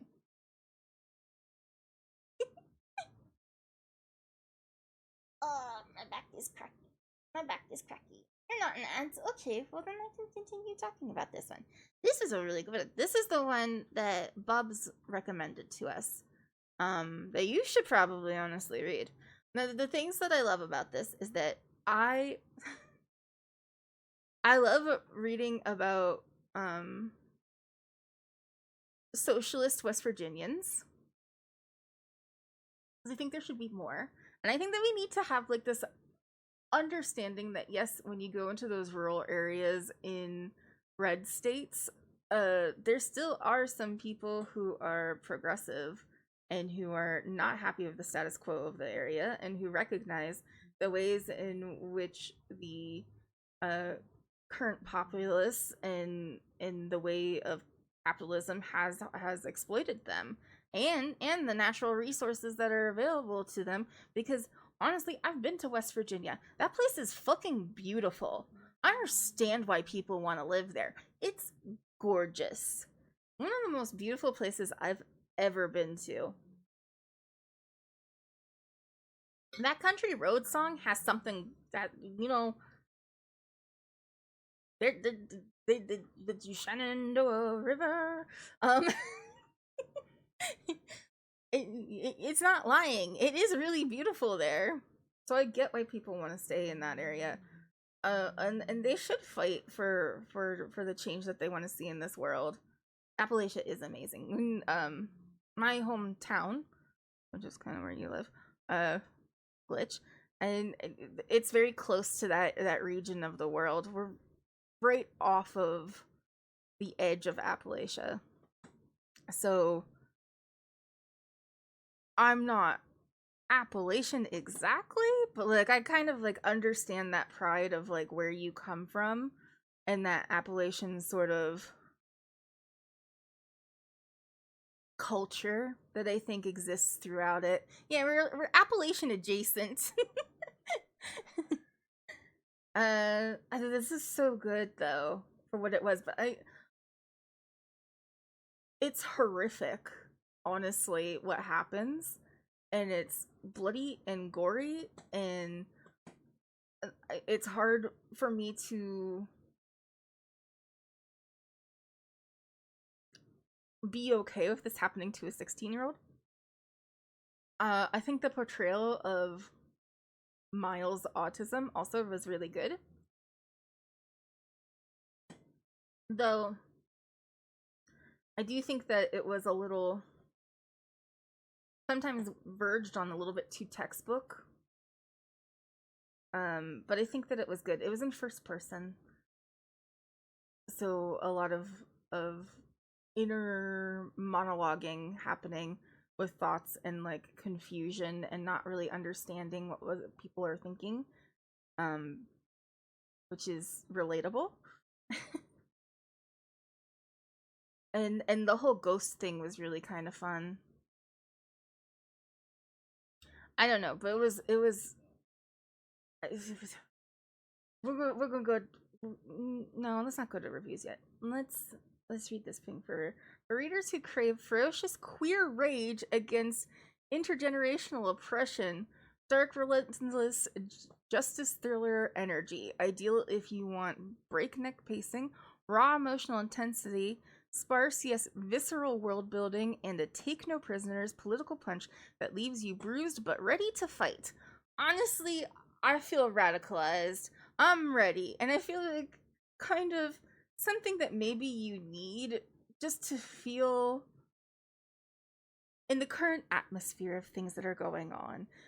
Things feel kind of oppressive. It kind of like feels like the air is suddenly turned into oatmeal, and you're trying to breathe oatmeal right now, and your lungs, surprisingly, are not meant to breathe oatmeal. But here we are, out here trying to breathe oatmeal all the time, and it keeps getting worse. And they're starting to add some fucking raisins and brown sugar and butter and I don't know. They got we'll say prunes because there's a lot of shit going on.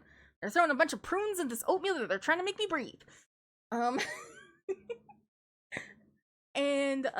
it's kind of nice to read something from a perspective that understands that oppressive oatmeal breathing sort of situation, and is like, you know what, let's make it so that we're gonna actually like give you a little bit of oxygen here. It gives you this like breathing room to be like, yeah, there's these people and they're being oppressed and it's awful, and look at how they, like, yes, they're suffering, but in it they are rising against this oppression, and it's just a very satisfying feeling to watch it, to watch it unfold. And then there's ghosts, and they're trans. It's a trans ghost. Trans ghost, trans teens. Yay. I ended up with a lot of gay stuff this month.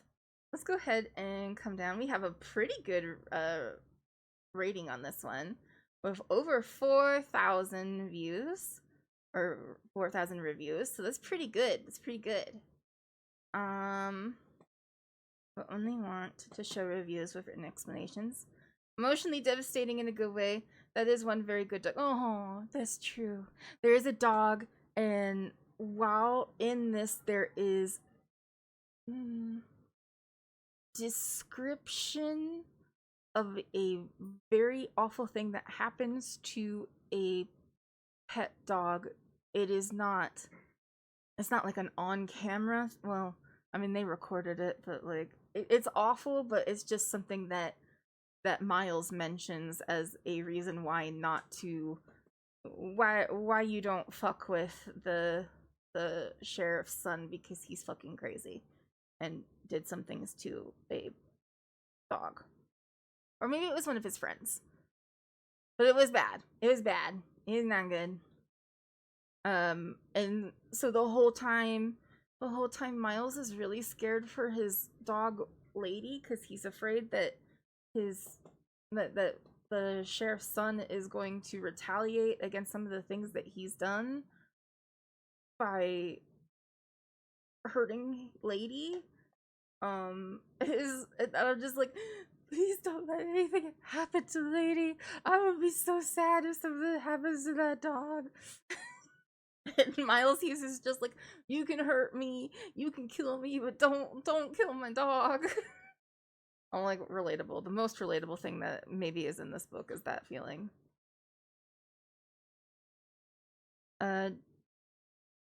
Jeremy Allen White's best book.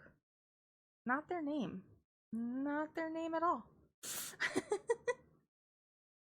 God, I love socialism. Okay, well, you get that one, buddy.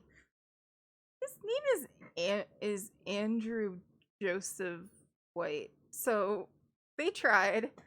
They tried. The prose leaned into stating the obvious a little too much for my liking. They are autistic. But it's the territory of YA, and the story was good, so I can forgive it. Gold star. True. That's what they get a gold star for trying. They were close. Another amazing book by Andrew Joseph White. Yep, they get it right. They get it right, so they get the gold star. The other one gets a silver star. The silver star's pretty good though. I didn't find Compound Fracture as dark as all of his other books, but I definitely was as brutal and gory. It was very brutal. It was kind of sometimes hard. It's a tale that takes place now in the US. It tells a tale of police and okay, we already know that. We don't need another. I hate when people do reviews and they do like a description of the book. We know. We read the description of the book in the last page. You don't need to also describe the book. I've been fighting to find time to finish this book. Andrew Joseph White has quickly become one of my auto-buy authors, and for good reason. So I should go see what else he's written. Coming back to this one later. Okay. This book feels like... this book feels a bit like being punched in the gut, but like in a good way. Yeah. I think this would be an excellent book to recommend to anyone who's feeling a lot of general despair over current political climate. The oatmeal! Oh, buddy, I feel the oatmeal too. And the worst part is I like oatmeal. I should have picked something that I don't like that you're trying to breathe through. But I can't think of anything, so, you know. I like to eat oatmeal, and when I say I inhaled oatmeal, that was because I was really hungry. I don't want to literally inhale oatmeal. That's how you die. That's how you asphyxiate. Okay, let's go ahead and I'm gonna also add my review, which is the most important review. That is how you die. I don't want to asphyxiate on oatmeal, so I would really like it if current political climate of the world would stop trying to make me breathe oatmeal. I'm getting angry again. Not as angry as I was with the people who left reviews for the Paul Bears Club, though, because I think that they were all stupid. And maybe it's me. Maybe I'm the stupid one. But maybe they're just not good at reading. Maybe they're bad at reading and they should feel bad about themselves. Maybe I like bad books. I don't know. This was dark. It was emotional. We'll go ahead and say a little challenging too, because it was a lot. Maybe they are just bad at reading. You don't know. Maybe they're like, oh, I really need somebody to hold my hand so that I understand what's going on in this story. I need there to be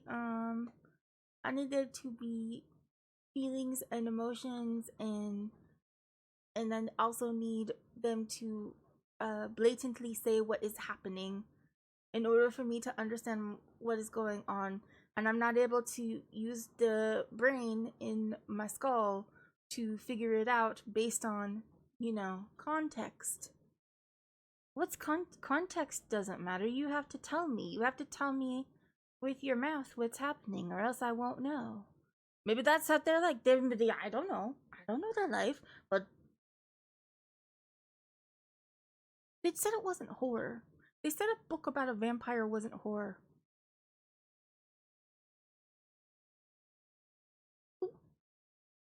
They said a book about a vampire. We're not going to get back into it. I need to focus. This is thankfully the last book. Okay, challenging, dark, emotional. Not really mysterious. Not reflective, not relaxing. Kind of sad, honestly, because it did feel sad a lot. And then tense. Ooh, I'm also gonna say it was inspiring because it does make me feel inspired to be more progressive. Medium pace. People be dumb. They do be dumb. Are we plot and character? We'll say it's. I'm doing a lot of a mix with this one. Strong character development. Yeah, sure. As much as you can say. Our autistic teen kind of realizes that he's autistic. He stops being so scared and starts to like step up and take control of his own life, and is not allowing his parents or the people around him or anybody to dictate how he handles things, and just sort of like takes charge and starts trusting his own feelings and his intuition, which is ultimately good things, but still, it's a young adult novel. A young adult novel with a lot of very adult themes.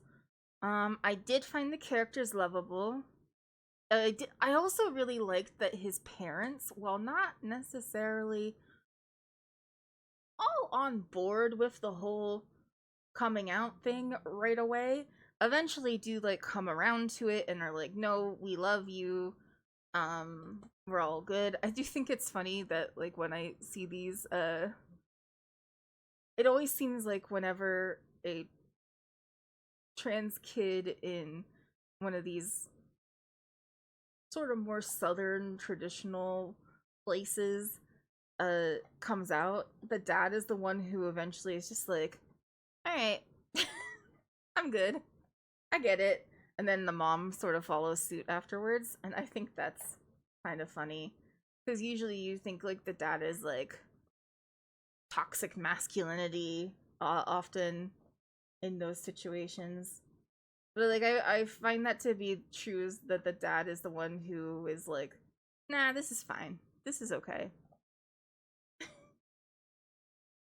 Just in my experience with friends who have come out to their families in those areas, the dad comes around first and then the mom's like, fine, okay, I get it. And that's kind of what happened here. But these parents are like very, very loving, very supportive, and like very much care for their child, and are doing the best that they can with the situation that they're in. And it's really nice to have, the family isn't like gung-ho accepting at the start, but like very quickly come around to it after some processing. And I think that that's nice. But you still got that like, I think, needed and relatable experience of the mom kind of ends up making the coming out about herself and just being like, it's so much to handle, and it's just a lot to try to wrap my head around. And I feel like I said this before, like I think that it's really ridiculous when parents act like because their child has transitioned, that means that their child has somehow died in some way. And it's like, well, no, like they're still the same kid. Like, just because I have a different gender identity that is against the norm doesn't mean that I'm not the same person I was before I embraced that identity, you know? And I, even for people who like fully transition into a different like the opposite gender that they were born in, like they're still the same person that they were before. They're not fucking dead. They're just different than the context that you understood them in. And like if you need time to grieve that, that's fine, but don't make that their problem. Skill issue. Mourn their kids for transitioning are weak. The parents who do that are weak. Yes, I agree. Like I just feel like it's fine if you need a minute to like grieve what you thought your kid was going to be, because like I understand that also, like as just like a disabled person, I understand that my mother had expectations of what I was going to be, and what I was going to be able to do. And like when we had to shift that because of my disability and my diagnosis, you know, I grieved it too. Because it was hard to handle. But that doesn't mean like I'm a completely different person just because my the expectation of what my mother may have had for me growing up is different than the reality of what I am. And you need to have less expectations for what your kids are going to be. Just let your kids be.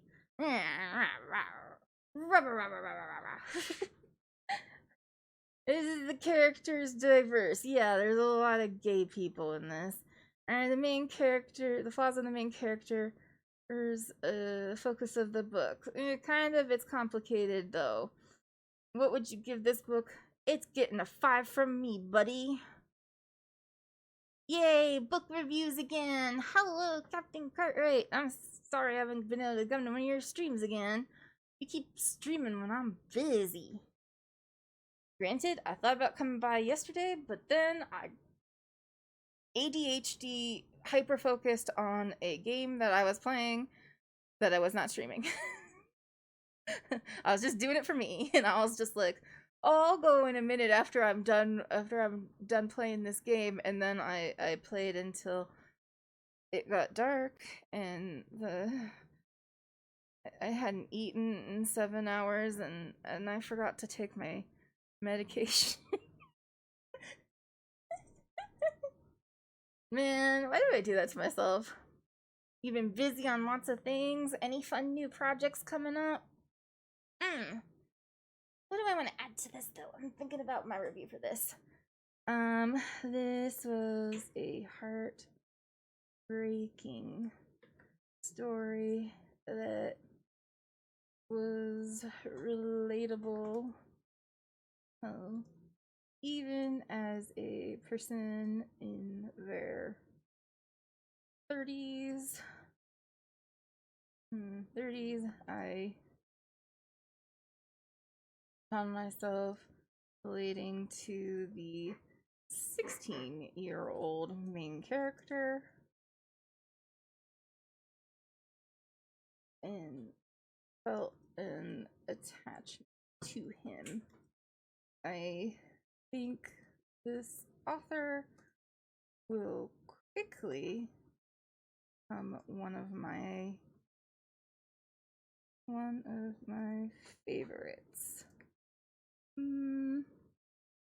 The core aspects of this were brutal and filled with buckets of gore. But the paranormal parts, which tend to be my favorite core, were actually very wholesome. It's wonderful to have wholesome ghosts around while you are disposing of bodies. I also felt like this was a breath of fresh air.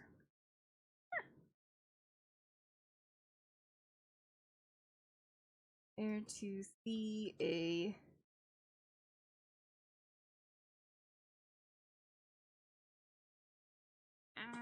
appellation. Spelled all of this wrong. Yep.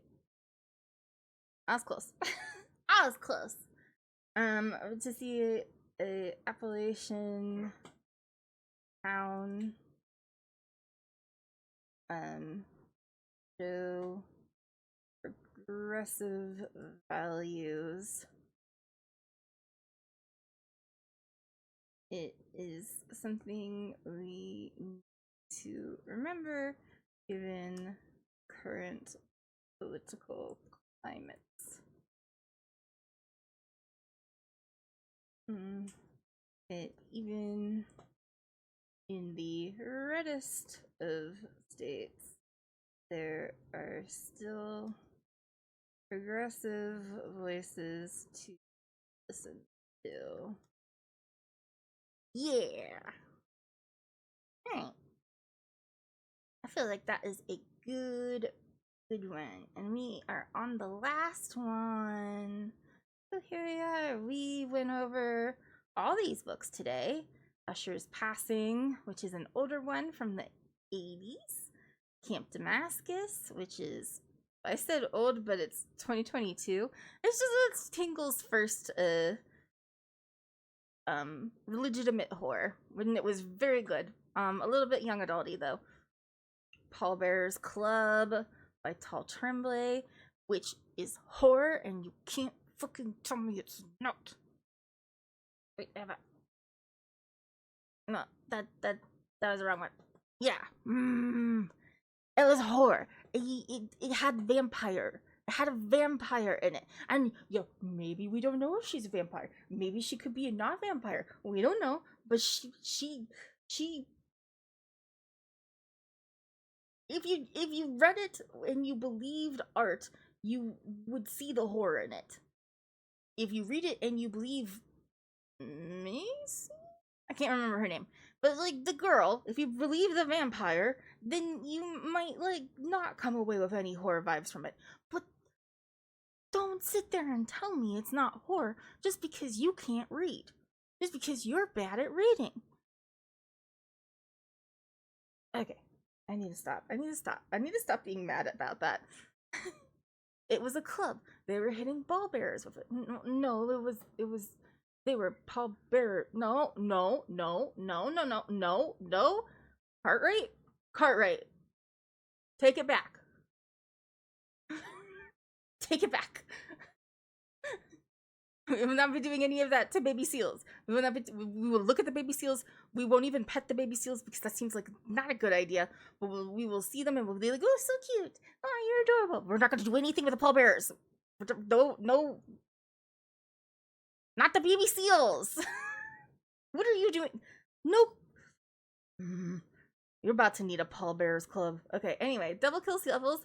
Interesting cosmic horror, but too big of a story for like 288 pages. Play Nice from Rachel Harrison. Very good. Definitely would suggest reading that one. The Book of Witching. Also interesting book. A little bit of historical fiction wrapped up in a story of modern times with a cult and some crazy stuff going on. Cool book. Dove's Eyes, interesting story told in an experimental format that was a little bit difficult to read around, but I still thought it was pretty good. The Sisters of a Lost Nation made me cry, lacking in horror elements, more of a thriller, but still really good. Fiend, who doesn't like to see rich people suffer? That one's a better one. And then Compound Fracture. Good Appalachian queer horror with lots and lots of gore and brutality and things that will make you uncomfortable. And then there's a ghost who is wholesome and wonderful and deserves head pats. Me too. Ooh, I spin. Haha, we did it. Is this one? Yeah, I get head pats now. Nice. Nice. Club crackers, those are tasty and not scary. Well, yeah, we can give baby seals club crackers. That's fine.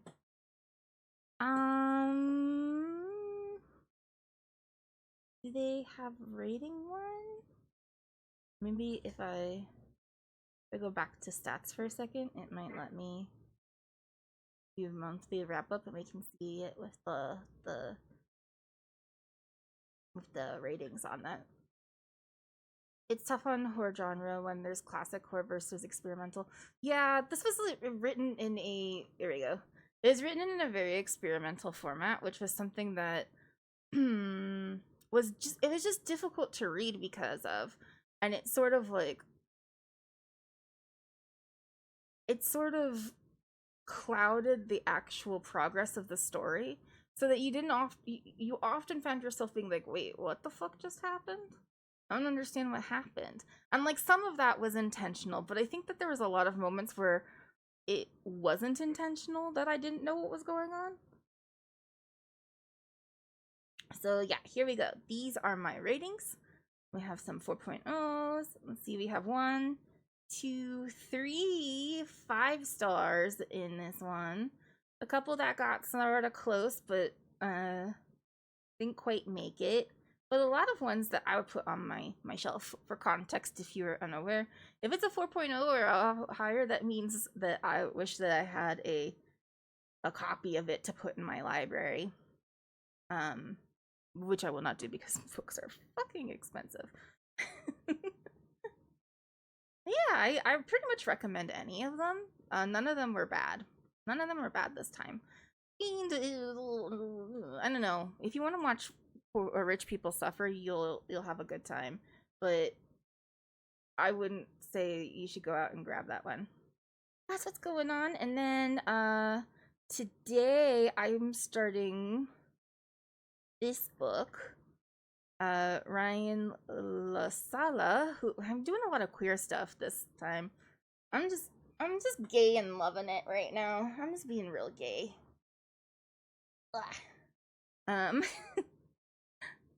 But yeah, Ryan LaSala does a lot of queer young adult stuff, and that's just what's coming out right now, I think, and that's why I keep on gravitating towards it. Or just, you know, all this bad stuff is happening, and we have all the trans Tifa bullshit, and I just want to surround myself with some gay people. Today I learned the Nook I bought back in the 2010s, it finally broke, but they have a phone app that still lets me read my library. Yeah, you should always have the phone app. I use my Kindle phone app mostly so that it keeps track of my streak, and I tend to use it as a streak counter, but I also have one on here. We can see how many days in a row I have been reading. Maybe. Are you gonna work? There we go. My current reading streak is 1,154 days in a row. Soon to be 55. I'm starting this one tonight. It's 400 pages though, so I don't foresee me getting through with it until probably October 1st. Almost 4 years. Yeah, it's getting close. I started reading in August of 2022. I mean, I read before then too, but like as a daily, that's when I was like, I'm gonna commit to reading every day, and we'll see how long I go. It's been a while. I just think it's an important part of my day that I sit down and I read a little bit. Not always a lot, but I am finishing a book every 2 days right now. That's also just because there's a lot coming out. It's spooky season and I'm a horror reader, so lots of new things were coming out, and I want to get my hands on them. And, you know, like, if a book doesn't do well in my library, they get rid of it after a while. So, like, I don't want to miss out. I have FOMO when it comes to books. This one's coming up. It seems really interesting. Quick description, so we'll read it real quick. A teen fighting to survive a deadly summer in a queer resort town off the coast of Maine after it is put into lockdown to contain a mysterious supernatural plague rising from the sea. Seems like it might be a little bit cosmic horror-y. I don't know. Maybe not. Also has like some zombie feels to it. But no. I read there's a mysterious plague rising from the sea. I picture tentacles. I get a little excited. You know how I am. Yeah, I saw Coral out of the face on the cover. We got I think this cover is really beautiful too. Don't move, don't blink, don't breathe. Sounds fun. This one I'm starting today. I don't think I'll get it done in 2 days. I really think I'll probably finish it on the 1st or the 2nd of October, and so it will be part of our October read review. We will do reading review for October. I was a little bit unsure because the last Monday. Thank you, Cracked Butterbread, for following. Oh, thank you so much. Yeah, the last Monday of October is the 27th, and that leaves like 4 days. Your name is Cracked Butterbread. I got that. I got it. We're good. Yeah, I can read. That leaves too many days. We might end up doing it on like November 3rd instead. I don't know. I don't know what we're doing. I don't know what we'll do with that one. That leaves me with like 5 weeks in this month. October's a rough month. October's a long one. And then November, you start getting like holidays in. How am I? I'm doing pretty good. How are you, Cracked? How's life going? Let's take a look at the to read pile real quick. That's good. I'm glad to hear it. Books that I have out right now that I will be reading in the next month. I have The Possession of Alba Diaz. That came out, I want to say like last month. I have Tourist Season, which just came out, which I realize is not horror. It is technically a romance, but it has horror elements in it. This is the same author who did the Ruinous Love series, which is garbage, but delicious garbage that I love. And then I also have out something in the back here. They're usually all on here. Apparently not, though. I don't see it. I probably will get My Ex the Antichrist because that also came out. What Stalks in the Deep should be coming out in a few days, so we'll probably pick that one up. That one's a T. Kingfisher, who we like. If you haven't read a book in ages, you are doing 2 fanfics, though. I mean, like, fanfics count. I think fanfics count. I do want to read Brainworms, but Alison Rumfitt is a author that is challenging to read for me. I like her, but I just have to be ready for dread. I have to be ready for dread. Trying to see which one I have out, though. Ooh, I'm really excited for This Is My Body. It's not out yet, though. Hold on. Oh, The Bewitching. We did Sylvia Moreno Garcia last month, too. And I've read 2 from her so far. So this one I also have out that I will be reading. And then there's one other one. Trying to see. Yeah, I'm gonna read Eddings. We won't talk about Eddings things right now, though. I gotta look. I have it. I just don't remember what it is. It must not be on here. I usually keep them on my to be read pile if I grab them. Let's get it though. I'm gonna look. I'm gonna see what it is. I just gotta open up my Libby app because I do all of them from the library.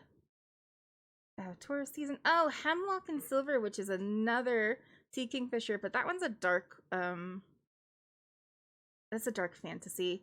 And then What Hunger from Catherine Dang I also have out right now. And then House of Monstrous Women is also on my list. Oh no, I've read the Belgariad. That's actually the prequels. They're prequels that are technically stories told. They were taken out after the. They were published after the Malorian. I read the Belgariad and the Malorian in one go. 10 books in a row. Yeah, no, I really love Eddings, but I know that there's some controversy because of his past actions, and some people are kind of touchy about him. But I think it's fine. I think he's dead, so it's not like me reading any of his stuff is in any way contributing to him. And he's not actively harming anybody currently, so who, you know. And I don't think that the themes of crimes he may or may not have committed, I guess he admitted to them, so we'll say crimes he committed. I don't think the themes of the crimes that he committed are present in his work, and I think that most of that was published after that, so maybe he was reformed. Yeah, if there's no redemption for past actions, then all of us are out of luck for even being born. I agree with that. I don't know what I think of it, and I just feel like the man is dead, his wife is dead, all of the people who were involved in what happened are dead, except for, I assume, the victim is not. But even the victim says that some of the things that were said about what happened were blown out of proportion. So there's that. But I don't want to get into. I don't want to get, book talk mad at me because I like a problematic author, But most people don't know who Eddings is. It's sad, and I think that the Belgariad is such a solid fantasy series, especially that one. I think the Malorian is also good, but like there's like some like little issues that I have where like the bad, like the sort of bad people have like blackface. And I'm like, ooh, that's a little racist. That's a tiny bit racist over there. David, Mr. Eddings, sir. He was born in 1930 something though, so some of it's a little bit forgivable. And I think that some of the issues that I had with that, where I was like, ooh, that's a tiny bit racist the way that you're portraying this. When you get into the Malorian like answers to that and is like, this is because the prominent culture that was viewing this other culture was seeing them in a negative light, but really just people are people and they're doing their best. That's what I think about that. So I think the Malorian really like answers to a lot of some of the issues in that. Let's see if there's anything else in here that is worth talking about. Yeah, I have about five or six already out that I need to read through. So I'm hoping to get through those really, really quickly. And then we'll see what else comes out. I'll probably get some of the new releases because there's a bunch of horror coming out this month. Because everybody wants to be your Halloween read. We'll see how that works out. I'm trying to think of what I'm most excited for, but honestly, it is most likely the Sea Kingfisher one, which I'll try to grab real quick. I love this series, the Sworn Soldier series. They are very short books. You see, under 200 pages. They're more like novella length, but together, if you read them together, it's really fun. Gotta find some gems in all the gore. Yeah, I hope so too. What Stalks the Deep? I don't know. It has our Alex Easton, who is a sort of like non-binary former soldier, and this is a coal mine in America. They particularly do not want to visit an abandoned coal mine in West Virginia. We're going to West Virginia again. West Virginia, Mountain Mama. Country roads take me home to the place where I belong. Yeah, I'm not West Virginian. I'm Ohioan, but it's close. We're friends. We're neighbors. We're practically cousins. I don't live in Ohio anymore. I live in France. But yeah, I'm really excited for this book. This is my most anticipated book for next month. It comes out on it comes out in a few days. Oh, it comes out tomorrow. I think they're just wanting to ride on the coattails of the other horror stories in the area. Fallout 76, oh. I had no idea. I've not done anything with Fallout 76. Except for Glitch being like, this is my favorite game, sort of. You know, people don't like it, but I like it. Let's see. We're gonna come over to here. I'm gonna get big with y'all. Gonna get big. Glitch, you streaming. You're gonna stream. You're gonna do some work. Are you streaming now? And I don't see it. You're in sprint right now? Oh, nice. Okay. Well, let's go raid you. Let's go raid. We'll go work with. We're gonna get some work done with Glitch. It's gonna be great. We're gonna raid Glitch, and I'm gonna find my cursor, and it's gonna be fine. But yeah, great. Thank you for hanging out with me.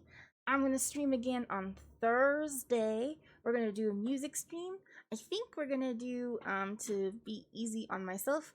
The theme for Thursday's music stream is other content creators' original music, because I have a lot of them already ready to go, and it won't be as much work for me to try to figure it out. It'll be like a mix of a lot of pop songs and some like cozy stuff. I don't know what to expect, but a lot of content creators have been putting out a lot of really interesting original music lately. So that's probably the theme for Thursday. We'll be analyzing, and then we can pick a song for me to learn. And we'll see if I can figure out a way to if there's like karaoke for it. Alright, let me get this set up so that we can stream in, we can raid into Glitch. Raid Glitch Crown. That'll work. Yeah, we're gonna do it. Okay, everybody, have a wonderful rest of your day. I will be seeing you all again on Thursday. On Saturday, we're gonna play a game. I don't know what game yet. I haven't. Oh, no, I do remember. We're gonna be playing Doki Doki Literature Club pretty much the whole month, I think. Because it's gonna take more than just one stream to get through it. I can tell. So yeah, the whole month of October will be Doki Doki Literature Clubbing. So, Wonder Funder. October, scary joke, y'all. No. Scary times.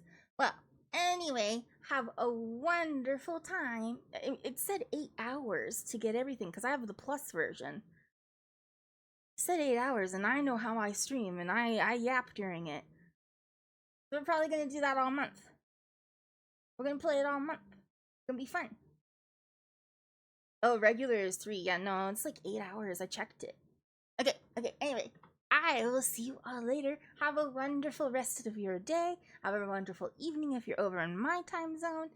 Do all the good work, and we will see you next time. Bye, guys.